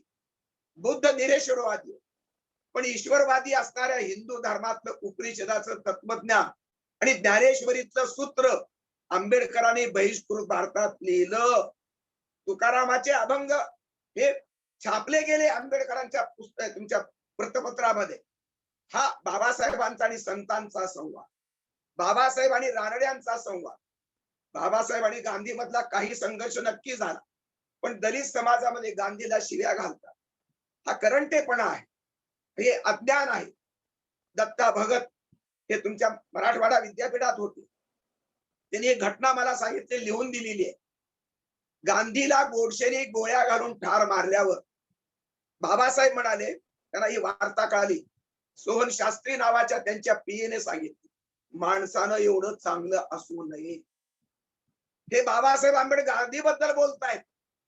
मग या दोघांमध्ये असणारा तात्विक संघर्ष आजही एवढ्या वर्षानंतर तो पेटवत न्यायचा आणि गांधी विरुद्ध आंबेडकर अशा प्रकारचं भांडण आजच्या पिढीमध्ये पेरायचं, या विषयाची पेरणी करून गांधींचा भारत वेगळा आणि बाबासाहेब आंबेडकरांचा भारत वेगळा अशी अत्यंत हलकट विभागणी तुम्हाला चालणार आहे का? विद्वानांनी उत्तरं दिली पाहिजे की गांधींचा भारत तोच बाबासाहेब आंबेडकरांचा भारत. काँग्रेस कोणाची? गांधींची. आणि पहिलं मंत्रिमंडळ कोणाचं? गांधींच्या आशीर्वादाचं. मग पहिल्या मंत्रिमंडळामध्ये बाबासाहेबाला निमंत्रित केलं आणि बाबासाहेबांनी विरोधकाच्या मंत्रिमंडळामध्ये लोकांच्या सेवेसाठी ते निमंत्रण स्वीकारलं. जे बाबासाहेब आणि गांधींचा संवाद केंद्रीय मंत्रिमंडळाच्या रूपाने आपल्याला दिसतो. तुमची राज्यघटना लिहिताना मसुदा समितीचं अध्यक्षपद काँग्रेसने बाबासाहेबांना विद्वत्तेच्या निकषावर दिलं, देशाच्या तळमळीच्या निकषावर दिलं. हा गांधी आणि बाबासाहेबांचा संवाद त्यांच्या मृत्यूनंतर तुम्ही आज तरी समजून घेणार आहात की नाही, हा तो प्रश्न आहे. बुद्धाचा निरीश्वरवाद हा जरी असला तरी तो मानवतावादी आहे आणि वेदाच्या उपनिषदातला परंपरेतला रामानुजाचार्यांच्या तत्वातला समतेचा विचार हाही मानवतावादी आहे. ज्ञानेश्वर आणि तुकारामाचं संतत्व हे माणसाच्या कल्याणासाठी तळमळतं, म्हणून तर रंजल्या गांजल्यामध्ये तुकाराम देव पाहतो. संत एकनाथ दलितांच्या मुलासाठी पाणी देण्यासाठी धडपडतो, गाढवाला पाणी पाजत राहतो. ही संतांची करुणा आणि बुद्धाची करुणा, काय फरक आहे मला जरा समजावून सांगा. मी ईश्वर माना की न माना, माणसाला तरी माना. म्हणून माणसाचा विचार करताना संबंध जगातली सर्व माणसं एक आहेत. पाकिस्तानचा मुसलमान आणि भारतातला एखादा सवर्ण ब्राह्मण, मराठा, मारवाडी काही फरक मानण्याचं कारण नाही. चीन मधला चिनी माणूस आणि भारतातला माणूस काही फरक नाही. युक्रेन आणि रशियाच्या माणसामध्ये काय फरक आहे. परंतु दुर्दैवानं हिटलर मेल्याची वार्ता खोटी ठरली. हिटलर मेलाच नाही, आज जिवंत आहे. तो पुतीनच्या रूपानं तो जिवंत आहे. हिटलर प्रवृत्ती कायम आहे. लाखो लोकांचे बळी घेणाऱ्या हिरोशिमा आणि नागासाकीच्या अत्यंत शोकांत इतिहासानंतर पुन्हा तुम्ही बॉम्ब गोळे जर निरपराध माणसावरती टाकत असाल, मोठा देश छोट्या देशावरती हल्ला करत असेल, यापेक्षा माणसाच्या करंटेपणाची, पराभवाची कोणती कहाणी आहे? पहा जरा टीव्हीच्या पडद्यावर लहान लहान गोऱ्या तिथल्या युक्रेनच्या लहान मुलं रडतायत, सोडून जातोय. लहान मुलं, लहान मुलं दूध पितात आईच्या स्तनातलं, ती तडफडून मरतायत. अनेक लोकांवरती बॉम्ब गोळा पडतोय, उद्ध्वस्त होत आहे, घर उद्ध्वस्त होत आहे. माणसाची सृजन शक्ती आणि निर्मिती ही संबंध संपते. अशा परिस्थितीमध्ये जगातली मानवता ही जर आपल्याला वाचवायची असेल तर विश्व धर्म, विश्व मानवता, विश्व साहित्य, एकत्व आणि विश्वात्मक नकाशा आपल्याला जपावा लागेल, पूजावा लागेल. भारतातलं एका धर्माचं नागरिकत्व पुरेसं नाही. एका संस्थेचं सदस्यत्व तेवढ्या पुरतं मर्यादित असेल. माणूस पण हे विश्वात्मक आहे. आता केवळ हिंदूचा नागरिकत्व, बौद्धाचं, मुसलमानाचं नागरिकत्व किंवा भारताचं नागरिकत्व या संकल्पना बाद होऊ घातलेल्या आहेत. त्या झाल्याच पाहिजे. म्हणून तर रशियाच्या आक्रमक आपल्या हिटलरच्या विरोधामध्ये, पुतीनच्या विरोधामध्ये रशियामध्ये शांततावादी लोक मोर्चे काढतायत त्यांच्या सरकारच्या विरुद्ध. हे जो बायडन यांनी 30 लोकांच्या नाटोचं एक वेगळं राजकारण केलं, एक वेगळा समूह केला, युक्रेनला नादाला लावलं. युक्रेनचा अध्यक्ष त्यांनी तो त्यांचा विश्वास धरून रशियाशी पंगा घेतला. नाटोमध्ये त्यांना प्रवेश पाहिजे होता, तो प्रवेश तर गेलाच, पण युक्रेनचं अस्तित्व नकाशात राहील की नाही हा प्रश्न निर्माण झालेला आहे.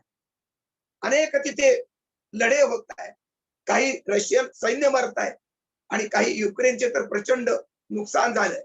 युक्रेन होतंय की नाही याबद्दल आता शंका वाटावी.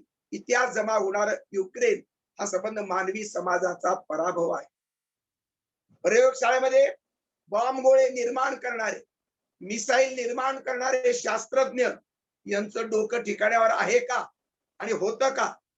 माणसाच्या कल्याणासाठी अणुची निर्मिती तुम्ही करणार की समग्र मानवता जाळण्यासाठी, संपवण्यासाठी, संहारासाठी तुम्ही अणुबॉम्ब तयार करणार?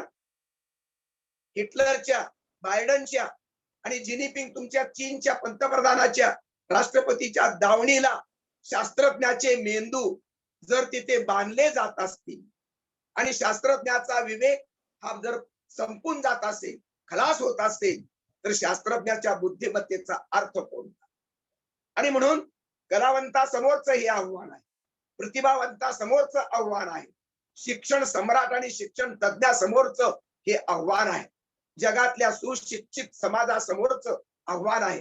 हे क्रौर्य, हे आंतरराष्ट्रीय क्रौर्य, हे महासत्तांचं क्रौर्य आणि 9 देशाकडे जे न्यूक्लिअर पॉवर आहे, अशा 9 राष्ट्रांचा हा संबंध जो काही पोडगेपणा, बेशरमपणा आणि संवेदनहीन अशा प्रकारचं त्यांचं राजकारण, संहाराला समोर मानवता संपवणारं, आग लावणारं हे जे त्यांचं कर्तृत्व आहे, हे अत्यंत क्रूर आणि घातक अशा प्रकारचं कर्तृत्व आहे. माणसाचा जगाचा नकाशा पुसण्याचा अधिकार अमेरिका, चीन आणि रशियाला कुणी दिला? उत्तर कोरिया, पाकिस्तान आणि संबंध चीनची एक फळी आहे, रशियाची त्याची लागण आहे, आणि अमेरिका, जपान, ऑस्ट्रेलिया, भारत आणि बाकीचे 30 नाटोचे देश यांची एक फळी आहे. हजारो मिसाईल, कोटी कोटी अशा प्रकारच्या बंदुकीच्या गोळ्या, याची गरज काय माणसाला? गोळी, बंदुकीची गोळी खाऊन भाकरीचा तृप्ती हेकर देता येते का? बॉम्बच्या निर्मितीतून आणि स्फोटातून कोणता माणूस जगणार आहे? कोण जगवणार माणसाला? आणि म्हणून पृथ्वीवरचा प्रत्येक माणूस हा त्याचं लाल रक्त, त्याचं फडफडणारं अंतःकरण, त्याचं काळीज हे माणसानेच समजून घ्यावं लागेल. संत पराभूत करणं, महापुरुषाला मोडीत काढणं संबंध जगातल्या संस्कृतीला परवडणार नाही. ख्रिश्चन संत, सुफी संत आणि वारकरी संत याची बेरीज, बुद्ध महावीराची बेरीज, विवेकानंद आणि गांधींची बेरीज, आगरकर आंबेडकरांची बेरीज, बसवेश्वर महात्मा फुले बाबासाहेबांची बेरीज, महर्षी विठ्ठलरामजी शिंदे यांची बेरीज, अण्णाभाऊ साठे, लहुजी उस्ताद यांची बेरीज, जगातल्या सर्व मानदंडांची बेरीज आपल्याला एकत्र करावी लागेल आणि सर्व माणसांच्या विधायक सामर्थ्याची बेरीज आपल्याला नव्या गणितामध्ये, नव्या नागरिकत्वासाठी, नव्या विश्वासाठी, नव्या समाज आणि संस्कृतीच्या भल्यासाठी करावी लागेल. युद्ध कायमचं बंद, अण्वस्त्र कायमचे बंद, प्रयोगशाळा आणि त्यांचे माथे फिरलेले संबंध तिथले शास्त्रज्ञ यांच्या गळ्याला बांधलेल्या हुकुमशहाच्या दावणी आता सोडाव्या लागतील. त्यांना मुक्त करावे लागेल, त्यांना आत्मज्ञान द्यावं लागेल, माणुसकीचा धडा त्यांना शिकवावा लागेल. तुमच्या शाळेमध्ये, कॉलेजमध्ये हेच आपल्याला शिकवावं लागेल.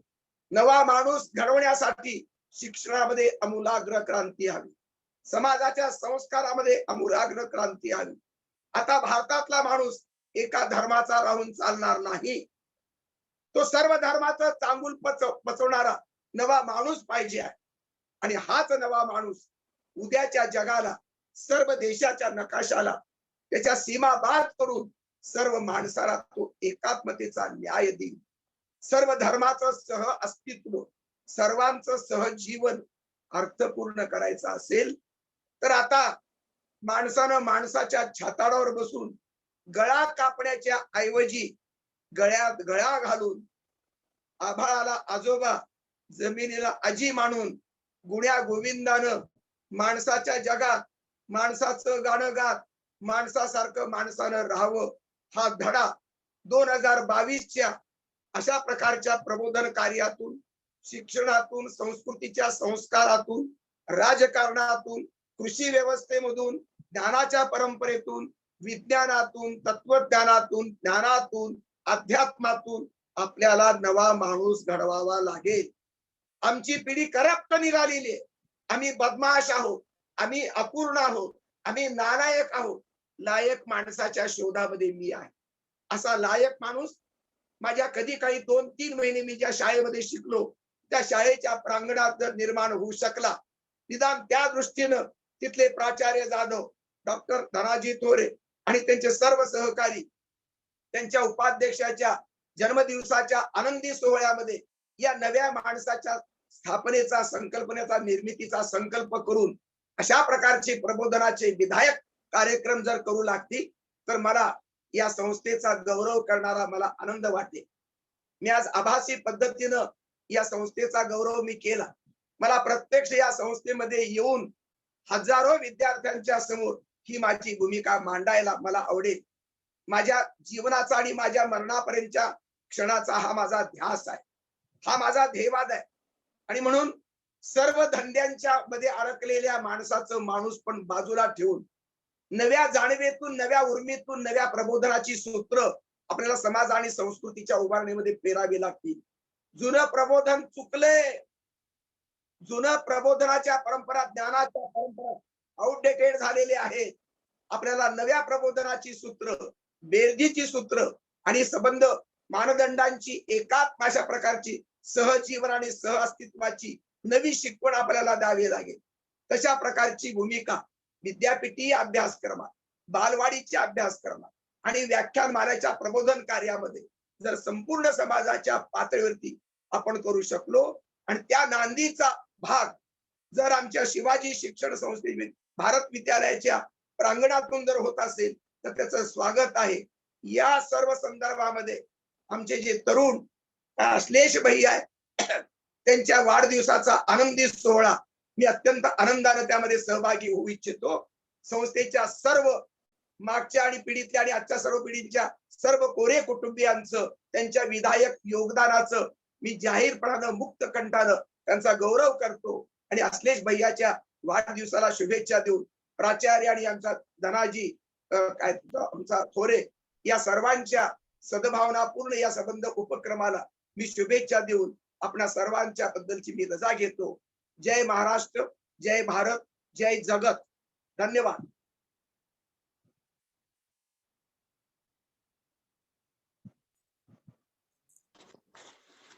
धन्यवाद सर.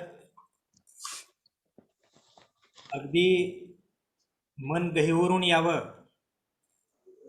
प्रत्येकाला महापुरुषांचं सानिध्य लाभत नाही, परंतु देशाच्या इतिहासापासून देशाचं भवितव्य इथपर्यंतचा एक फार मोठा आलेख आपण या ठिकाणी मांडलात. महापुरुषांच्या सानिध्यामध्ये नाही जाता आला, परंतु आपल्या शब्दामधून प्रत्यक्ष प्रत्येक महापुरुष आज आमच्या प्रेक्षकांसमोर अवतरल्यासारखी जाणीव आम्हाला आपल्या शब्दातून झाली. आणि नक्कीच सर, आभासी पद्धतीनं जरी हे व्याख्यान आज झालेलं असलं तरी मी माझ्या येत्या खूप कमी वेळामध्ये माझ्या महाविद्यालयाच्या जवळपास 6000 विद्यार्थ्यांच्या समोर आपलं एक ही भाषण, सर्व विद्यार्थ्यांना माणसानं माणसासारखं जगावं हा संदेश देण्यासाठीचं एक फार मोठं भाषण मी आयोजित करण्यासाठीचा आज नक्कीच संकल्प केलेला आहे. आणि तो संकल्प मी माझ्या प्राचार्य साहेबांच्या, संस्थाचालकांच्या सहकार्यानं लवकरात लवकर पूर्ण करेन. एक औपचारिकतेचा भाग म्हणून आमच्या महाविद्यालयाचे उपप्राचार्य डॉक्टर संजय अस्वले सर यांना विनंती करतो की त्यांनी आजच्या या व्याख्यानमालेचं अध्यक्षीय समारोप करावा. Doctor Sanjay Aswale sir. धन्यवाद सर. सबनी सर, सर्वप्रथम मी भारत शिक्षण संस्था आणि आमच्या महाविद्यालयाच्या वतीनं आमच्या संस्थेचे युवा अध्यक्ष उपाध्यक्ष अश्लेष भैया मोरे यांच्या वाढदिवसानिमित्त आज आपण सामाजिक प्रबोधन महाराष्ट्राचं भवितव्य या विषयावर मार्गदर्शन करताना खऱ्या अर्थानं नवा माणूस घडवणाऱ्या पद्धतीचा या आमूलाग्र अशा शिक्षण पद्धतीचा अवलंब आम्ही करावा, घ्यावा, आत्मसात करावा, त्याचा अंमल करावा असा एक संदेश या समाज प्रबोधनपर अशा या आजच्या आपल्या व्याख्यानामधून त्या पुष्पामध्ये आपण दिलेला आहात. फारच आनंद झाला, कारण आपल्याबद्दल आम्ही चर्चा करत होतो, गेल्या वेळेलाही आम्ही तुम्हाला ऐकलेलं आहे आणि बऱ्याच जणांचं वक्तव्य असं होतं की फारच प्रखड विचारातून टीकात्मक असं आपलं व्याख्यान असतं.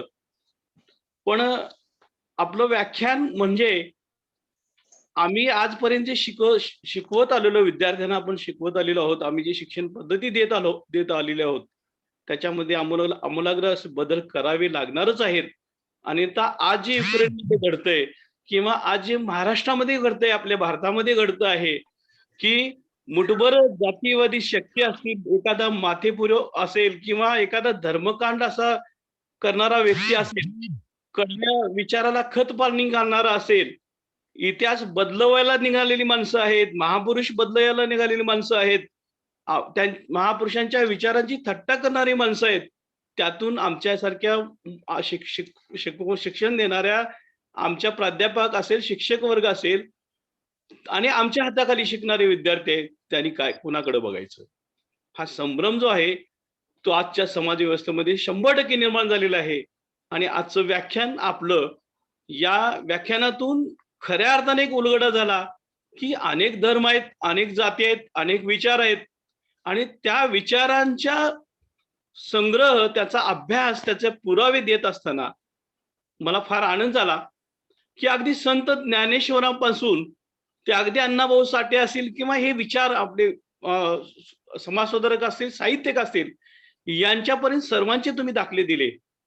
आणि खऱ्या अर्थानं या सर्वांच्या विचाराची, देशाच्या भवितव्याला जर विचार करायला लावणारी पिढी, जर नवीन पिढी निर्माण करायची असेल तर आपल्याला ह्या जातीच्या, धर्माच्या पलीकडे जाऊन या समाज सुधारकांचा, साहित्यिकांचा, विचारवंतांचा, ज्यांनी या देशासाठी बलिदान केलं, त्यांचा आदर करणे, त्यांच्या विचाराची पेरणी करणे, त्याच्या विचाराची आपल्यासारख्या समाज प्रबोधन करणाऱ्या साहित्यिकांच्या, विचारवंतांचे अध्ययन करायला, त्याच्याकडे वळण्याची पिढी निर्माण केली पाहिजे, ऐकणारी पिढी निर्माण करणे गरजेचं आहे. तर खऱ्या अर्थाने नवा माणूस आपल्या संकल्पनेप्रमाणे घडेल असं मला आज ठाम वाटतं. आजच्या आपल्या व्याख्यानातून मला असं वाटतं. म्हणून गांधी, आपण छान उदाहरण दिलं की गांधी कुणाला कळलेच नाही असं मला वाटतंय. गांधींचा महात्मा असेल, तो महात्मा उजवावा लागेल, पेरावा लागेल आणि तो पोचवावा लागेल. हे खऱ्या अर्थानं जे उपेपो दिला तुम्ही, तो मंत्र आहे, कान मंत्र आहे आणि समाजातील सर्व घटकांना त्याची अंमलबजावणी करावी लागेल.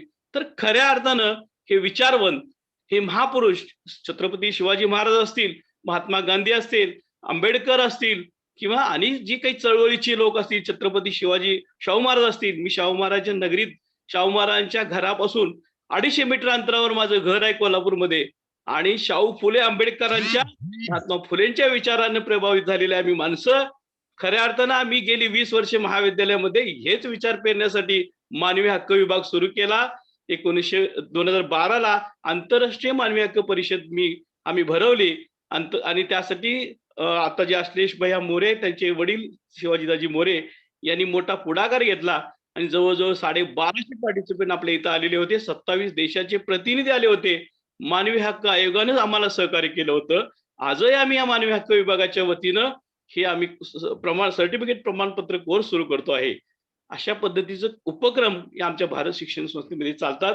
मला फार आनंद झाला सबनीस साहेब की आपण अतिशय सुंदर असं या ठिकाणी नवा माणूस घडावा. आणि तो कोण घडवेल तर आम्ही प्राध्यापकच घडवेल किंवा आपल्यासारखे साहित्यिक विचारवंतच घडवतील. ते म्हणजे आमचे हे आजचे युवक, ज्यांना समाज प्रबोधनाची गरज आहे. आणि खऱ्या अर्थानं फार मोठ्या एक अतिशय अशा सुंदर अशा वाणीनं वेगवेगळ्या पुराव्याने दाखल्याने आपण ते आज सिद्ध करून दाखवलं. आम्हाला आनंद झाला भारत शिक्षण संस्था परिवाराच्या वतीनं आणि आमच्या महाविद्यालयाच्या वतीनं आणि आमच्या सर्व विद्यार्थ्यांच्या 5,500 विद्यार्थी आमच्या महाविद्यालयामध्ये शिक्षण घेत आहेत. सर्वांच्या वतीनं मी आपला मनपूर्वक अभिनंदन करतो आणि आभार व्यक्त करतो की अतिशय सुंदर अशी ही आमची आजची ही या वर्षीची ही 3 दिवसाची समाज प्रबोधन पर जी मालिका आहे, व्याख्यान मालिका आहे, ती मालिका अतिशय सुंदर झाली आपल्या समारोपानं. धन्यवाद सर. पुन्हा एकदा अभिनंदन. धन्यवाद सर. सरांनी अतिशय समर्पक शब्दामध्ये अध्यक्षीय समारोप केला. मी औपचारिकतेचा भाग म्हणून आमच्या महाविद्यालयातील हिंदी विभाग प्रमुख डॉक्टर सन्मुख मुच्छटे सर यांना विनंती करतो की त्यांनी या व्याख्यानमालेचं औपचारिक आभार प्रदर्शन करावं. धन्यवाद सर. नमस्कार. भारत शिक्षण संस्थेचे आदरणीय श्रद्धेय सन्माननीय उपाध्यक्ष अश्लेष भैया मोरेजी यांच्या वाढदिवसानिमित्त आभासी मंचाद्वारे आयोजित सामाजिक प्रबोधन सप्ताहाच्या व्याख्यानमालातील आजचे 3रे व्याख्यान. कोरोना काळात आदरणीय भैयांनी सामाजिक बांधिलकी जपत आपल्या वाढदिवशी होणारा अवांतर खर्च टाळत आम्हा सर्वांना समाजासाठी वैचारिक प्रवणी उपलब्ध करण्याची सूचना केली. त्यानुसार आमच्या श्री छत्रपती शिवाजी महाविद्यालयातील कला शाखेचे आदरणीय उपप्राचार्य डॉक्टर डी.व्ही. थोरे सर यांच्या संकल्पनेतून सामाजिक प्रबोधन सप्ताह साजरा करण्याचे ठरले. त्यानुसार गेल्या वर्षीपासून आदरणीय उपाध्यक्ष साहेबांच्या वाढदिवसानिमित्त आम्ही हा सामाजिक प्रबोधन सप्ताह आयोजित करीत आहोत.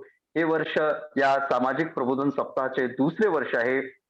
या सामाजिक प्रबोधन सप्ताहाच्या यशस्वीतेसाठी आम्हाला भारत शिक्षण संस्थेचे आदरणीय अध्यक्ष श्रीमान अमोल भैया मोरे, संस्थेचे उपाध्यक्ष माननीय अश्लेष भैया मोरे व संस्थेचे संचालक श्रद्धेय अजिंक्य दादा मोरे व भारत शिक्षण संस्थेच्या सर्व संचालकांनी वेळोवेळी सूचना देऊन मौलिक मार्गदर्शन केले. त्याबद्दल मी महाविद्यालयाच्या वतीनं या सर्वांचे हार्दिक आभार व्यक्त करतो. या सामाजिक प्रबोधन सप्ताहासाठी यावर्षी 3 व्याख्यानांचे आयोजन करण्यात आले होते.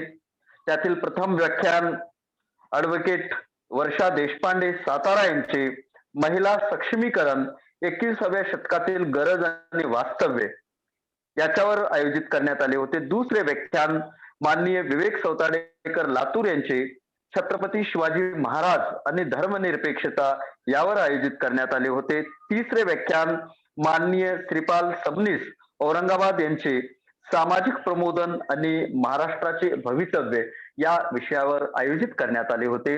या 3 व्याख्यात्यांनी आपल्या ओजस्वी, प्रभावी, ज्ञानदर्शक, परखड वाणीने आणि सामाजिक वातावरणातील चिंतन मंथनाच्या प्रवृत्तीला एका नव्या दिशेकडे वाटचाल करण्याची प्रेरणा देऊन आपल्या सुमधुर व रसाळ वाणीने आम्हास प्रभावित केले. त्याबद्दल मी भारत शिक्षण संस्था उंबरगा व श्री छत्रपती शिवाजी महाविद्यालय उंबरगा यांच्या वतीने या 3 व्याख्यात्यांचे हार्दिक आभार व्यक्त करतो. तसेच या सामाजिक प्रबोधन सप्ताहाच्या कार्यक्रमाला अध्यक्ष म्हणून लाभलेले आमचे श्री छत्रपती शिवाजी महाविद्यालयाचे आदरणीय प्राचार्य डॉक्टर जी.एस. जाधव सर यांचेही मी हार्दिक आभार व्यक्त करतो. तसेच महाविद्यालयाच्या 3 शाखेचे उपप्राचार्य क्रमशः विज्ञान शाखेचे डॉक्टर बी.एस. इंगळेजी, वाणिज्य शाखेचे डॉक्टर एस.एन. अस्वलेजी, कला शाखेचे डॉक्टर डी.व्ही. थोरेजी, तसेच कनिष्ठ महाविद्यालयाचे उपप्राचार्य प्राध्यापक जी.एस. मोरेजी व पर्यवेक्षक प्राध्यापक एस.ए. महामुनीजी यांचीही या कार्यक्रमाला विशेष उपस्थिती होती. त्याबद्दल मी त्यांचेही संस्था व महाविद्यालयाच्या वतीने हार्दिक आभार व्यक्त करतो. तसेच या कार्यक्रमाला गावातील अनेक प्रतिष्ठित नागरिकही उपस्थित होते. त्याबद्दल मी त्यांचेही संस्था व महाविद्यालयाच्या वतीने हार्दिक आभार व्यक्त करतो. या कार्यक्रमाला अनेक प्राध्यापक व शिक्षकेतर कर्मचारी उपस्थित होते. त्यांचेही मी संस्था आणि महाविद्यालयाच्या वतीने हार्दिक आभार व्यक्त करतो. सर्व विद्यार्थी व विद्यार्थिनीही अनेक या कार्यक्रमासाठी उपस्थित होते. त्यांचेही मी संस्था आणि महाविद्यालयाच्या वतीनं हार्दिक आभार व्यक्त करतो. तसेच या सामाजिक प्रबोधन सप्ताहाच्या यशस्वीतेसाठी जे कोणी ज्ञात आणि अज्ञातांनी आम्हाला मौलिक मदत केलेली आहे त्याबद्दल मी त्यांचेही भारत शिक्षण संस्था उमरगा आणि श्री छत्रपती शिवाजी महाविद्यालय उमरगा यांच्या वतीनं हार्दिक आभार व्यक्त करतो. आणि तसेच या कार्यक्रमाला खऱ्या अर्थाने पूर्णपणे साक्षात अवतरित करण्याचं ज्यांना श्रेय जातं असं महाविद्यालयाचे कला शाखेचे आदरणीय उपप्राचार्य डॉक्टर डी.व्ही. थोरे सर यांचेही पुनश्च मी संस्था आणि महाविद्यालयाच्या वतीनं विशेष आभार व्यक्त करून कार्यक्रमाच्या अध्यक्षांच्या परवानगीने हा सामाजिक प्रबोधन सप्ताह इथे समाप्त झाला असं मी जाहीर करतो. धन्यवाद. धन्यवाद सर. सन्माननीय सबनीस सर, उच्च शिक्षण संचालन कार्यालय पुण्याला असल्यामुळं आम्ही नक्कीच पुण्यामध्ये येत असतो. प्राचार्य साहेबांनी आत्ताच बोलून दाखवलं की आमच्या भविष्याची पुढची वाटचाल करण्यासाठी ज्यावेळी आम्ही पुण्याला येऊ त्यावेळी आपण आम्हाला थोडासा वेळ देऊन आशीर्वाद द्यावा अशी एक विनंती या ठिकाणी करून आपण वेळ दिलात, आम्हाला आशीर्वाद दिलात, त्याबद्दल विशेष आभार. माझं हार्दिक निमंत्रण आहे. आपली इथे जवळ पुण्यामध्येच आहे, सदाशिव पेठेत. आपण जरूर या. धन्यवाद. Thank you sir. Thank you very much. Thank you sir.